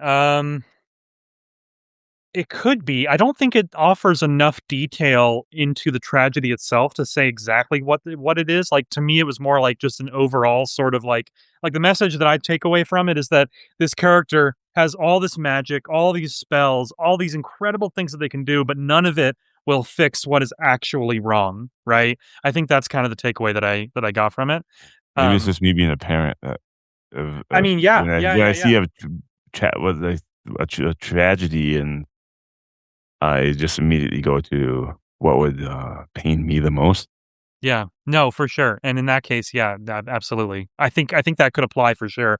I was just thinking that the actual poem doesn't seem to indicate any specific tragedy, but it seems to be some sort of emotional trauma that none of these things can fix, despite being incredible magic. I think that's kind of the takeaway. At least that's what I got from it. But yeah, Yeah. the use of the spell names is amazing. I've played through Baldur's Gate 3 once. I was just trying to see if I could spot. I don't think I can spot all of them. Yeah, 'Cause just yeah, in to heal or harm my burning hands. Burning Heal, harm, Hands. and burning hands are all spells. Right, right, right. Okay, Healer Harm, Burning Hands. Yeah, More than half that line is, I I recognize Hellish Rebuke because that was a spell I used when I played it. Ensnaring Strike, I recognize. Chromatic Orb. I feel like that's a spell. Um, yeah, that's a spell. Hail of Thorns. I feel like is definitely a spell. Sorry, I'm nerding out here for a minute. Um, Yeah. No, it's cool though. Yeah, Nova Heart really did something really impressive with this on a number of levels. But yeah, incorporating the spell names, I think was that made the gamer in me very happy. Yeah, I was happy. Yeah, it And was I good and stuff. um, I was impressed with the use of just how many spell names they fit in. Yeah, no, for sure. Really good stuff. Really, really good stuff. I also feel like all those spells are also spells in just the Dungeons and Dragons universe. So I think even people who haven't played Baldur's Gate 3 can still recognize a lot of this. Cool. Awesome. Yeah, that was a really cool one. Very unique. All right. Well, the next one that I've got pulled up here is from one of my favorite authors on Substack, author by the name of Me? Spencer. Yeah, of course. Stefan, yes. But Yes, yeah, yes, uh, David, we will be posting links. yes. Yes, yes, yes, yeah. Or David, we're not today, we will be posting them after the live. we're gonna post the full recording most likely tomorrow. I was gonna post it on my Substack. Um, but yes, we're gonna include links to everything to answer your question. Yeah. Mhm. All right. So this next one here is from Spencer DW. He does poetry, short stories, and he's working on a novel as well. He was one of the first authors I met when I joined Substack, and what I really love about his work, and I think you'll see it come through here, is that his imagery is just, I mean, it is wild, and in this case, it's pretty intense. I'll warn the chat now. This is definitely a horror poem, and some of the imagery can be pretty intense. I'll just throw that in there. But it is, I don't know. He does some really cool stuff with his word choice and everything. So let me not hype it up too much here. I'll jump right into it. But this piece, and this is the title. The title is "I'm Too Stupid to Do This Anymore." I'm a corpse with a hole in his chest. Felt the heart leave and drag my guts and the rest. Home feels like a cocaine packed bullet hole, enough up to make me forget the pain and jumpstart the soul. I'm too stupid to swallow the bottle, meet a god and fall from peace to drowning in something far past hostile. I'm too stupid to dig it out of me, rip the nails from their rotting resting place. Could follow the trend downward, speak up and Uh-oh. show my real face. I'm too stupid to say a word. I'll settle for the artistic vomit coated lines that stop making sense past the third. I don't ask for much. I just ask to do all you do. No drugs, no pact with the devil in my head that prefers my head against a curb and the boot already halfway through. I'm sick of feeling infinite nothing is the only end I deserve. Sick of every positive word being lightning to the nerve. I have a hole in my chest. It only got bigger when my dad left. Now I don't know how to slow it. The normal drugs aren't able to fit. I'm too scared to start over. Damn. Yeah. Spencer, his poetry is something else. um, yeah. So, like I said, really intense. Yeah, his fiction is, it it's similar, but his poetry just kind of has its own unique voice in the sense that it's very shocking in a good way. Like, I feel like Spencer uses very shocking imagery, but he doesn't use it for the sake of shock value. It's more to really grab your attention and to hone in on the intensity of the emotion. So he's using the shock value to emphasize the emotion of the entire section is how I see it. Um but yeah, it's just man, it's and knowing what I know about him and his real life story, I see elements of that in here, and I find it very inspiring when authors and poets are able to put themselves, their real selves, into a piece like this and really show their soul, like bare their soul to the world, as the saying goes. That's not easy, right? And that's vulnerability that you don't see very often. I see it here on Substack a lot with people, and but in my life as a whole, I've never really seen that kind of vulnerability, especially online. Um, but yeah, I mean, I could keep going. I'm a big fan of Spencer's work, and like a lot of authors, he doesn't see his own genius, right? So, like, anytime someone compliments him or whatever, it's, like he has a hard time taking it, and he'll often kind of throw out a joke or, like, some self-deprecating humor, and I think a lot of people can understand that. A lot of authors are like that. We're our own worst critics. So, I feel like the title there, "I'm Too Stupid to Do This Anymore," I feel like that was him almost taking a jab at himself a little bit. And then, of course, in the poem, that phrase is repeated too. But yeah, Spencer's stuff, man, is just. I mean, if you're not already subscribed to him, I really have to plug him because he really does great stuff. But let me pause there. Stefan, I'm not sure if you've seen his stuff before, but I'm curious what your impression is here. I it's just Spencer, right? Yeah, I think I've seen his name before. I don't think I've ever read him before. yeah. It's hard badly to keep up with reading. The chances I've read somebody's is like can't be high. Yeah. There's a lot of stuff out there. Yeah, you gotta catch lightning in the bottle to get read by any individual person. That's fair. Um, I thought the poem was dark and yeah, I thought the poem was dark and visceral in its descriptions. Yeah. Um,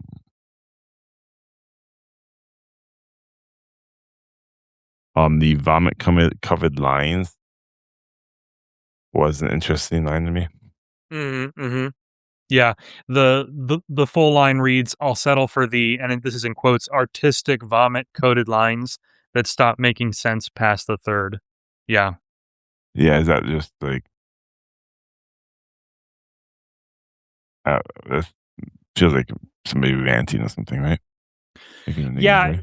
yeah, having the word "artistic" in quotes makes me feel like it's almost, like, sarcastic, like it's saying it like it's artistic, but sarcastically is kind of what I was getting at that, I where was it's thinking like like I was yeah, thinking like they were it's like not waxing poetic and everything. right.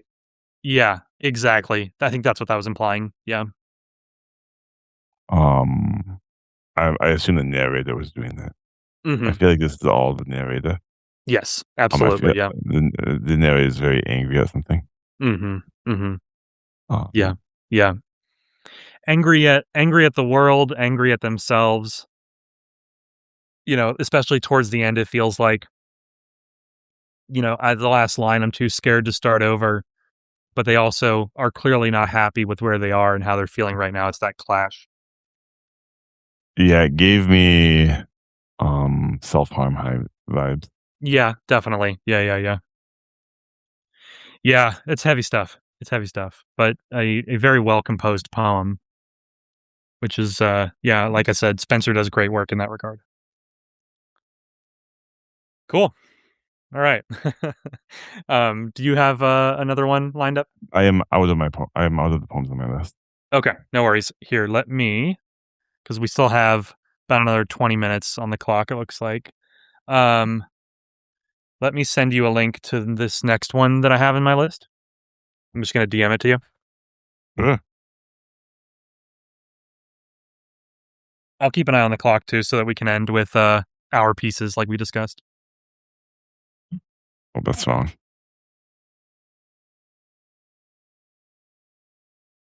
Did you DM it to me? Yeah.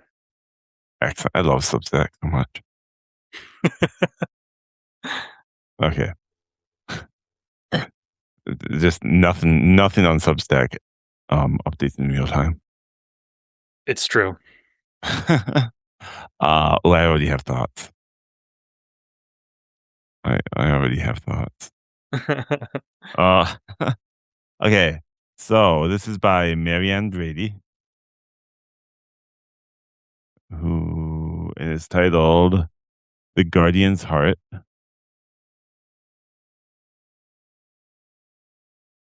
Um, in forest deep where ancient trees hold secrets in their rings, where moonbeams dance through emerald leaves and morning dewdrop sings.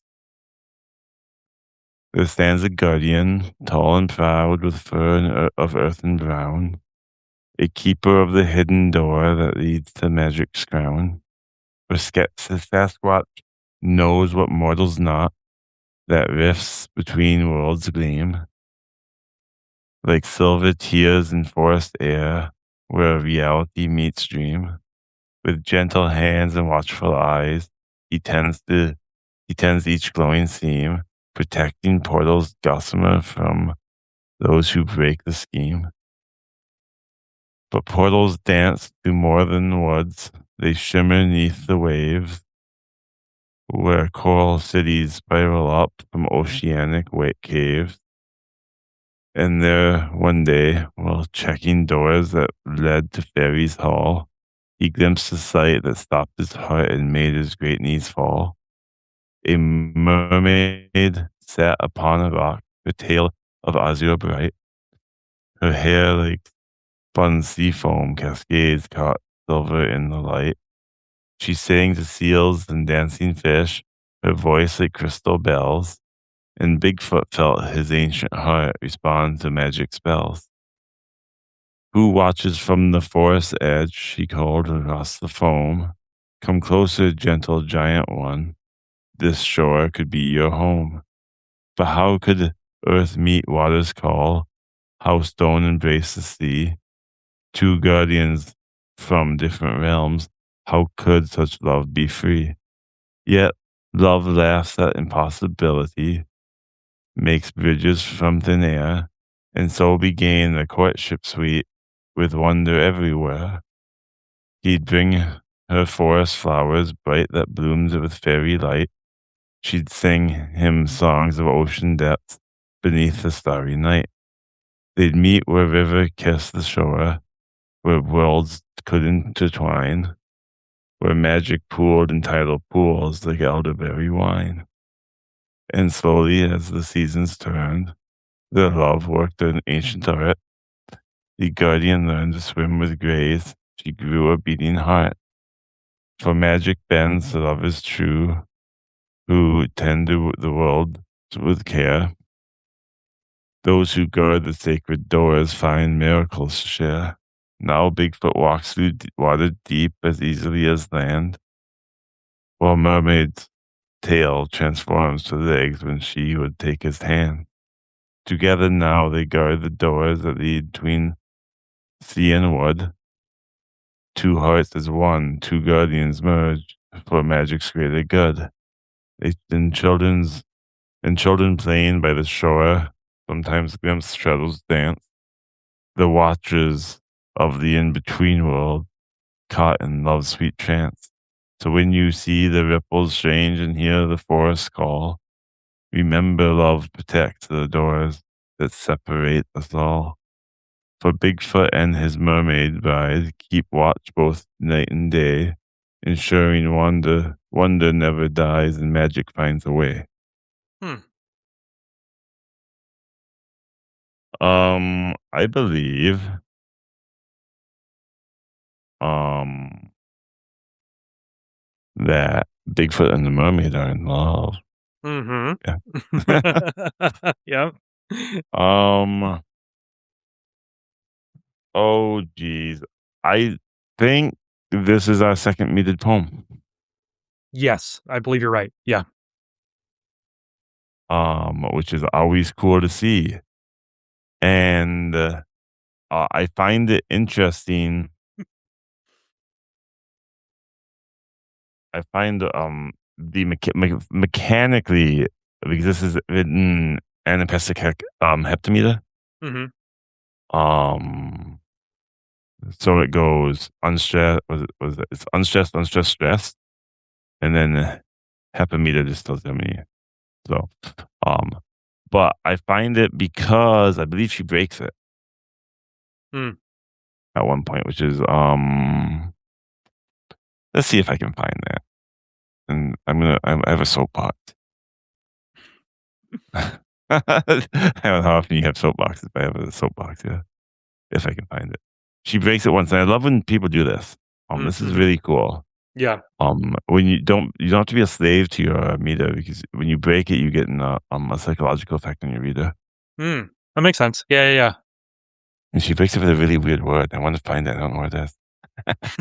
yeah. Either way, I'll look what's the name. So,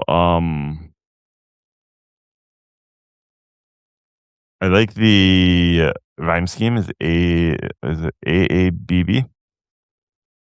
So it gives it a Yes. Yeah. storybook quality to it, which is kinda Yeah. cool. Mhm. I like some of the imagery, like silver tears in forest air where reality meets dream. Mhm. That's, a cool visual for what I believe is a portal. Mhm. Mhm. Um, I like that they include the logistics of how an ocean creature and land creature can make it work. Right. They Yeah. don't just gloss over that because that would've been kinda weird if they had just Yeah. been like, "Yeah, they live happy in a pineapple under the sea." Uh, That's true though. Yeah. Yeah, yeah, yeah. um, uh, and then I think the pairing of Bigfoot and mermaid is very, very interesting pair. Mhm. Um, because yeah, it's, combining cryptozoology with Greek myth is just Mhm. I don't know, I just found it interesting. Mhm. And then it tells a story obviously, but so it's not I Right. don't Yeah, yeah. No, I found myself wondering, as we were reading it, I was wondering like, where did this idea come from? Because it is like like a unique pairing, like you said. Like I would have never picked these two characters to be like in a love story. But I will say June made a great comment just now about this being kind of like a magical Beauty and the Beast. I can see that. I could see it being like similar to that, where it's a Beauty and the Beast type of setup, especially because it has kind of that fairy tale quality to it. I'm just curious. I know Mary Ellen was watching at one point, um, but I'm not sure if she's still around, if she could share where this idea came from, because I'm curious, like if it was a prompt or what sparked it, because it is so unique as a combination of characters. Um, uh, my chat froze, so I'm gonna refresh real quick. okay, sounds good. I'll keep talking since it looks like I'm still here. But yeah, no, I also love how Tamsin said that this is very much Mary Ellen. Yeah, it is. Mary Ellen. I've been reading her work. It's funny, like when she and I first met on Substack, it was because we were both talking about poetry in some sort of like note thread or something. Um, but yeah, no, Mary Ellen always just has this combination of being able to create these really unique and um interesting kind of setups and premises, but then she dives really deep into it and she nails all those details in terms of like making it feel cohesive. Like before I read this, I never would have imagined a love story about a mermaid and Bigfoot, but now that I've read it, I'm like, no, this makes total sense. And I think part of it is because okay, it is okay, Starlight Cove lore. Awesome. Okay. That makes a lot of sense. Okay, that's really cool. While we wait for Stefan to come back, Mary Ellen, I'm curious, like, um, did you have this one planned for a while, or were you just planning to do like a Starlight Cove piece and this popped into your head? Now that I know it's part of Starlight Cove, that makes total sense, though. I can definitely see how it fits into that lore. But yeah, I'm curious, what prompted it, or if, like June said, is it more of a Beauty and the Beast type thing? We'll see if Mary Ellen. is able to share her thoughts there. They're both guardians. This has existed for a long time. Okay. Cool stuff. Okay. Awesome. Awesome. All right. Looks like Stefan needs an invite to get back in. One moment, everybody. Dun, dun, dun. Okay. There we go. Just sent it. Sorry for the technical issue. Cool. There you are. Hey, your audio's out again. Whatever you did last time.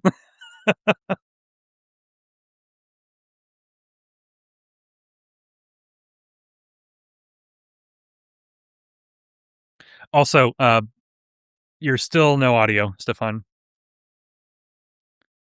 Was just gonna say for everybody watching, please, please, please go check out Mary Ellen's stuff. And Starlight Cove is her connected universe. There is so much cool stuff there. There you are. You're Ooh. back. I I did nothing, but okay. Yeah, just as long as we got it working again. All right. Well, yes, yeah. So while you were out, Stefan, Mary Ellen shared that this concept here came from her connected universe, which is called Starlight Cove. Um, and this is part of the lore of that universe. So they're both guardians. She said this has existed for a long time. So I thought you would be curious to know the context there. So that's really cool. Yeah, because otherwise I was thinking that was like fever dream material. The the combination of the 2. Yeah, no, yeah, Starlight Cove is a really, really awesome connected universe. I'm a big fan of it. She has a bunch of stories and poems that are set there. So knowing that, it makes a lot of sense. Yeah, that makes sense. Cool. Awesome. Awesome. Awesome. Okay. Well, yeah, let's see here. We got about 10 minutes left before we were planning to wrap up. So maybe we do one more on my list here and then we close it out with our respective poems. Does that sound good to you? Sure thing. Okay, sweet. All right. Yeah, I had such a long list of poems here. I part of me knew we weren't going to be able to get through all of them in 2 hours. There's still there's still a lot left. Well, I'll save these for the next one. Oh, geez, that would create a real big backlog. Yeah, right.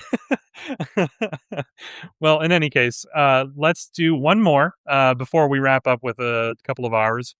So this piece here is called "Dread" by Lila Cave Park. Also, I have to say Ooh, this piece has original art from the author that is amazing. So again, the visual aspect here is something I have to recommend when we post these links. Lila is she's like, I don't know exactly, but she was like 30 subscribers last time Hmm. I seen her, and I believe she well, I won't say. I have I like this author. Yeah, yeah, yeah, yeah. Okay, so this is "Dread" by Lila Cave Park. Sunshine spilling, my bed sheets, bare skin, a blurry goodbye, a warm, nestling heartbeat. If I remain, nothing sharp can reach me, golden sunbeams, floating in reverie. I'm not naive. No, it can never last. That way of rest feels more like capture, control, a solid stone wall I'm not allowed to break past. Our love feels permanent. Then I watch them torn apart, trying to live. You're not fortunate enough. Rights ripped away. Hatred, its own twisted art. Hands grasping the bedspread, like it can anchor me to safety. Birds sing, chirping in layers. Silently wonder why we've been lucky lately. Small enough that fate doesn't hear it. Don't target me yet. Not ready to endure that pain. Truly don't believe my heart can take it. A special kind of ache in avoiding dreams, future plans and hope, the idea of building something that we believe in. I'm not fooled. I know we just cope. The soul I see in your eyes, the part that meets me in secret, in wordless warmth, a life we improvise. I'll hold you close, protect. Steaming heat, wet green grass, weaving in and out of our feet, a mountain that won't hesitate to take it all away. In one breath, one life broken into millions, jagged edges that stick in the ground. I'll watch the tide carry the truth in us up towards a beaming sunshine. Can't compete with its intention. Our morality, our inevitable defeat. We play out our parts intricately, leave our hearts gaping, dread everything it takes from me. Wow. Lot going on in there. Whew. Once more, like just like heavy stuff. Yeah, I think I mean so many lines stood out to me. I really like the let's see here. It's the um one, two, three, four, five. Yeah, the fifth stanza, the hands grasping the bedspread like it can anchor me to safety. I just that really jumped out at me. Like that line there, this idea that like you're just hanging on for dear life kind of thing. Um yeah, I mean, so much here. It's like waxing in between acceptance and fear and kind of inevitability a little bit. Lot of interesting themes there. Um, and yeah, every what I like about this one is that every stanza feels like it works on its own, but it also fits into the larger poem. But you can take any of these stanzas and just read it and get something that feels pretty complete from that one stanza, like a complete thought, if you will. So What's your favorite stanza? it might be that one about the bed sheets. Let me look at it one more time here, but I think the bed sheet one was that was where I was reading it, and I was, like, getting chills reading it. I'm like, "Wow, this is really powerful," you know? Mhm. Yeah, I think it's gotta be that one. A close second would be the stanza about wet green grass weaving in and out of our feet. I just really like the image there, like walking through grass. Yeah, really Yeah, nice. I got a spring morning. Yeah, exactly. I mean, I'm sure that doesn't really fit. Do you wanna read the bed, your favorite one again? Your favorite stanza? The one about the tenders grasping the bed? Yeah, yeah, yeah. So that stanza goes, hands grasping the bedspread like it can anchor me to safety. Birds sing, chirping in layers, silently wonder why we've been lucky lately. Yeah, that's my favorite. I really like that one. Yeah, great stuff. And like I said, that piece also includes. It looks like it has a article voiceover slash like narration. So that's awesome. I'll have to listen to that on my own. But yeah, and then the original art there too is wonderful. Really nice. Um, yeah, really beautiful piece. I love it. There's a few poets that I read pretty regularly, where the author is also an artist, so they'll post like kind of companion art with the piece. Namita Call is another one that comes to mind who does that, and I love that. I just love it. It creates like a whole experience around the poem. Everything's connected. Really good stuff. Did you get a sense of a hypersensory? Yeah, I could see that. Yeah. Especially with the way that it like kind of focuses in on specific sort of sensations in some of the yeah, in some of the stanzas here. I was trying to find an example. Um Yeah, like the stanza about the wet green grass weaving in and out of our feet, and then later in that stanza it says one life broken into millions, jagged edges that stick in the ground. Like that's an interesting kind of contrast there where it's like at the beginning of the stanza it's something like, nice and sort of a nice thought, but then at the end it's almost like, you started out walking on grass and now you're walking on jagged edges. It's like this, shift in a good way. So yeah, a lot of sensory stuff like you said. Yeah. Yeah. Really good. I like that one a lot. Okay, so to wrap up here, we are going to read a piece of each other's. So, Stefan, I'm just going to send you a link to the one that I picked Okay. in our DMs. I don't think you've sent me yours yet, so if you could do the same, that would be awesome. I have not sent you mine. Maybe I didn't decide until, like, halfway through the stream what I was gonna send you. That's fair, as long as you got something. Hmm.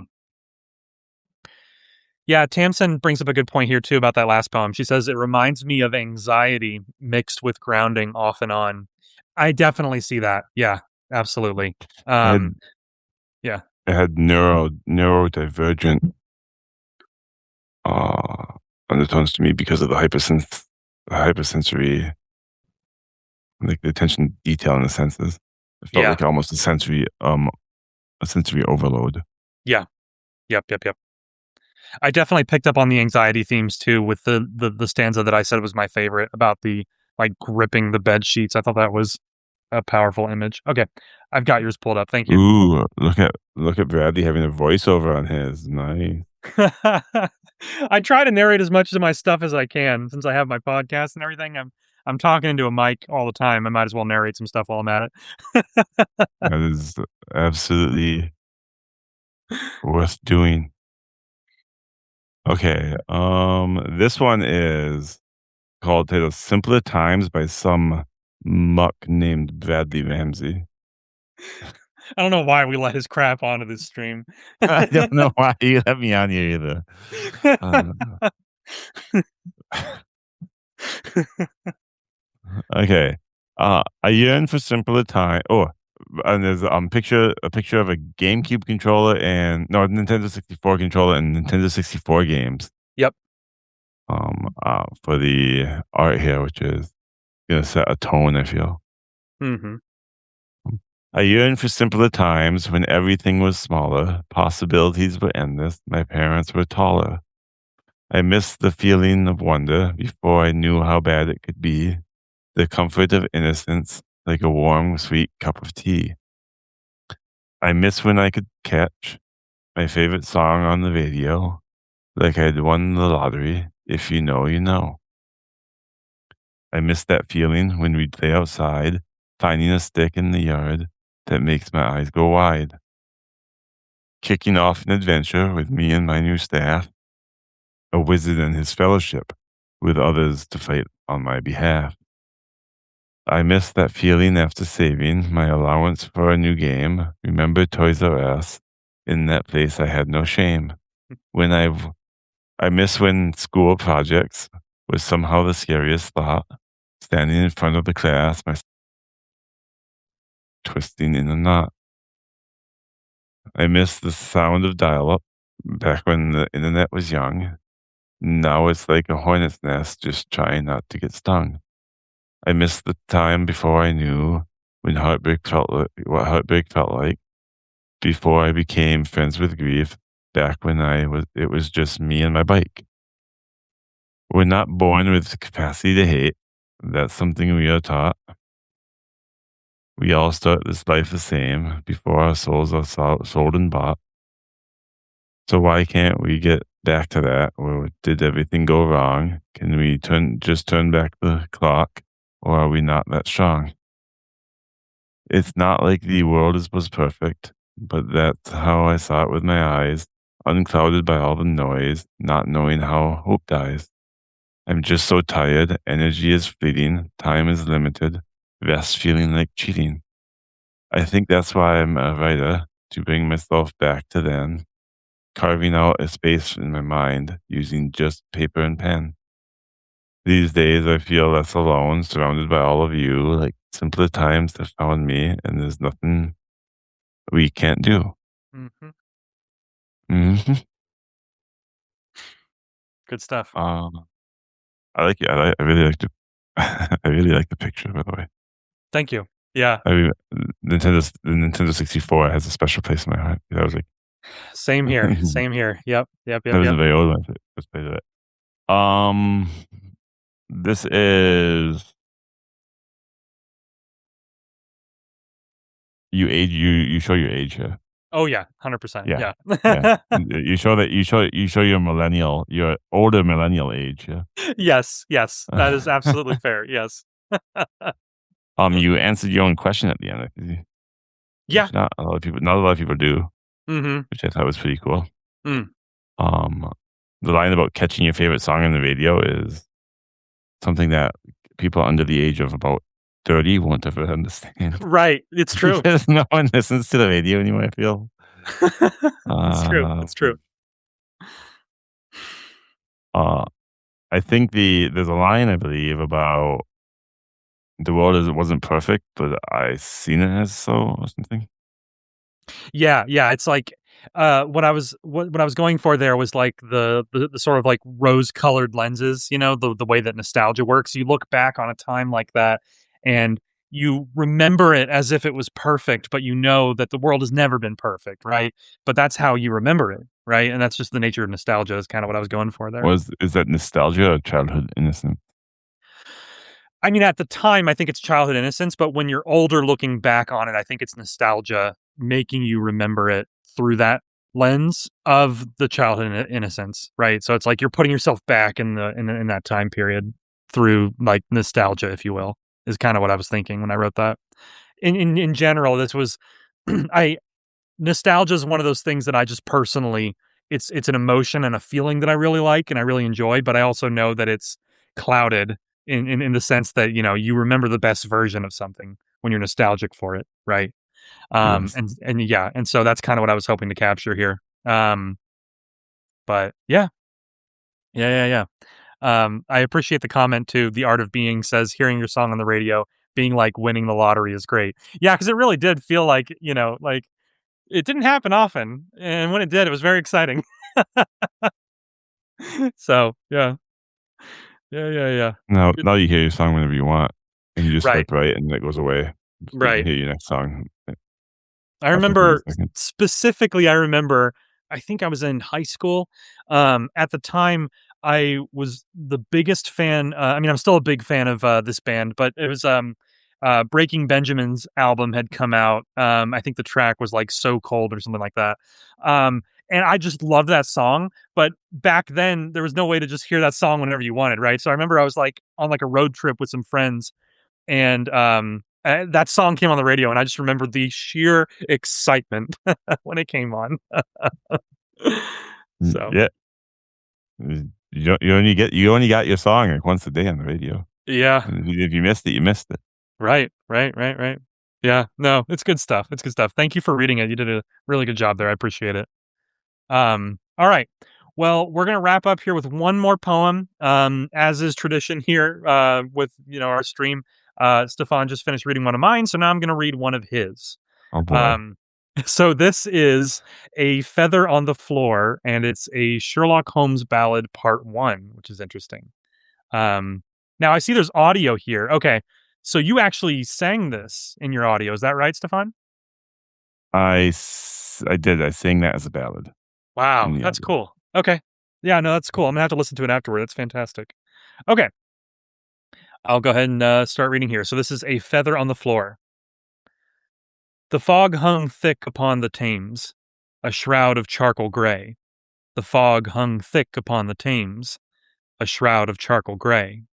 When frantic knocks upon the door disturb the dying day. "Pray enter, sir," cried Holmes aloud. He did not turn his head, but measured out the chemical upon a narrow bed. A gentleman, with trembling hands, slipped in from out the gloom. "A murder, Holmes! A locked-up vault! A silence in the room! My brother dead within his study. The key was in his hand, with not a soul to scale the wall or cross the shifting sand."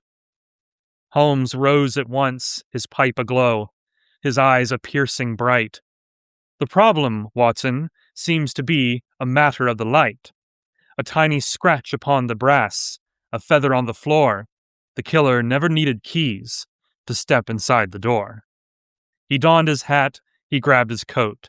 The game was now afoot, to track the shadow through the street and sift the London soot. For logic, friend, is like a thread that leads us through the maze. It cuts the dark, reveals the truth, and sets the mind ablaze. What a great ending. That was awesome. That was really, really good. I'm excited to hear the audio version. And that was the Labyrinthia's poem I read earlier was, Inspired by this. inspired by this one, yeah. Right. I absolutely see it. I absolutely see it. You really, both you and Labyrinthia, both really captured the spirit of Sherlock Holmes in your individual pieces. I love also how you work the dialogue in here. I just felt I love it when poetry is able to tell a story that feels a bit like prose, but it still sticks to the rhyme and rhythm and meter of the poem itself. Um, Being able to do that is just very impressive from a technical standpoint. But yeah, I feel like you captured the spirit of Sherlock Holmes really well here. I love the reference to the game being afoot. Yeah, and then like I said, I always find myself focusing on the ending of poems as something that I hone in on, and I love the ending here as well. So that's a fantastic way to close out the stream here. Really nice work. Why do you focus on the ending, do you think?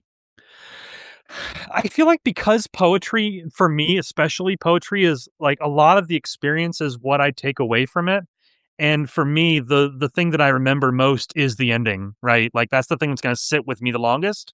And I think that's probably why I fixate on the ending so much when I'm reading poems. Because I'll go back and find lines that I enjoyed and I'll, kind of call out things that I liked or whatever. But really at the end of the day, the thing that's gonna be stuck in my head is that ending, that final stanza typically, or the last couple of lines. I think it's just human nature, right? It's the most recent thing that gets stuck in your mind. So yeah, that was good. Cool. Yeah. I don't actually know what sticks in my mind about poems. Maybe I should think back and think of all of them and see if it's always the ending. Maybe it is Homework. always the ending. I was gonna say homework for the next stream. Yeah, I'm gonna have to think about what part of the poem. With my luck, it would be like the second line of the third stanza. Right, right. Something really, really awkward there. I'm letting you know Like, right what? now, Stefan, this is gonna be on the test. So next time. Oh man, I'm just buddy. kidding. All right. Well, yeah, that brings us to the end of another stream here. So for everybody who joined since we last mentioned it, the plan here, Stefan and I are going to try and do these live streams with poetry each month. We're going to collect submissions in our respective subscriber chats or through some sort of submission process, like we did for this one. For everybody who joined midway through or is curious to read the poems yourself, we will be posting this tomorrow with the full recording, as well as links to all of the poems that we read. And of course, we'll tag the authors as well. So, yeah. Very cool. Yeah. This was I fun. support all these things. Yes, it is always fun, Bradley. Yeah, no, I really enjoy this. Yeah, we're looking to do these monthly, so keep an eye out, subscribe, and yeah, So I do wanna talk about one thing. yeah, Um, and this is I'm gonna put Bradley on the spot here. okay, Um, I host a karaoke on Substack, and right. I think once it restarts, you should come sing with me. I might have to take you up on that at some point. I can't promise I'll be any good at it. But that sounds fun. Yeah, you don't have to be any good, but I think it'd be a lot of fun if you'd come Yeah, I've seen sing it us a pop up ditty. that you do that. Yeah. All right. Well, yes, I appreciate the formal invite though. Yeah. I'm not gonna be doing it for a couple of days, maybe a week, Okay. while I Right. solve some mental health issues relating to it. Hmm. But, once it restarts, I would be honored if you'd come Okay. sing All me right. Well, sing yeah. specifically sing me some country. Oh, yeah, I can do country for you. All right. And yeah, anyone in the chat, I have a Google sheet for submissions. You don't have to wait to submit a poem. If you message me and maybe this goes for Bradley too. If you message me now, I'll just add it to a new list. Whatever. Yeah, totally fine. Yeah, if anyone wants to DM me poems, like I said, otherwise keep an eye out. Usually, what I did this time is a week before the stream, I posted in my subscriber chat a whole thread where people could share links, and that worked well. So I'll probably do something similar. But Unless yes, you unless you want to do a theme or something this week. That's I don't know, in which case we should hold off and taking submissions until that's out I don't have a anymore. theme in mind right this second. That might be something we start later. I'll give it some thought. For now, I feel like we've only done two of these, and I feel like the wide range of stuff we're getting is really good. Well, Like, maybe we should ask for some happiness. right? Yeah, I shouldn't come special out of here request. yeah, I shouldn't come out of these feeling like things are falling apart. Right. Yeah. That sounds good. Yeah, we can have a special request. A special Um, request. My special request is happiness. it's some happy Although poems. Yeah. the barefoot and mermaid one did very much help my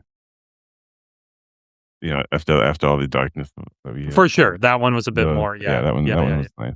yeah. Exactly. I'm All right. stammering Cool. on because I live in the Midwest, so we're used to Midwest goodbyes, where you snap your knees and then 20 minutes later you get up. No, Huh. I mean, this is the last thing I'll say before we wrap up here, but my dad, when I was a kid, he was always notorious for, like, everybody was like, the rest of the family's getting ready to leave, like, the function, and he would be the one holding up, just chatting with people, and he could just talk for hours, you know? So I feel like I understand that Midwest goodbye, similar concept there. But in any case, thank you everyone for joining. Thank you so much for the comments. Yeah, like I said, keep an eye out. We're hoping to do these monthly. And yeah, a very special thank you again to all the poets as well who submitted this time around.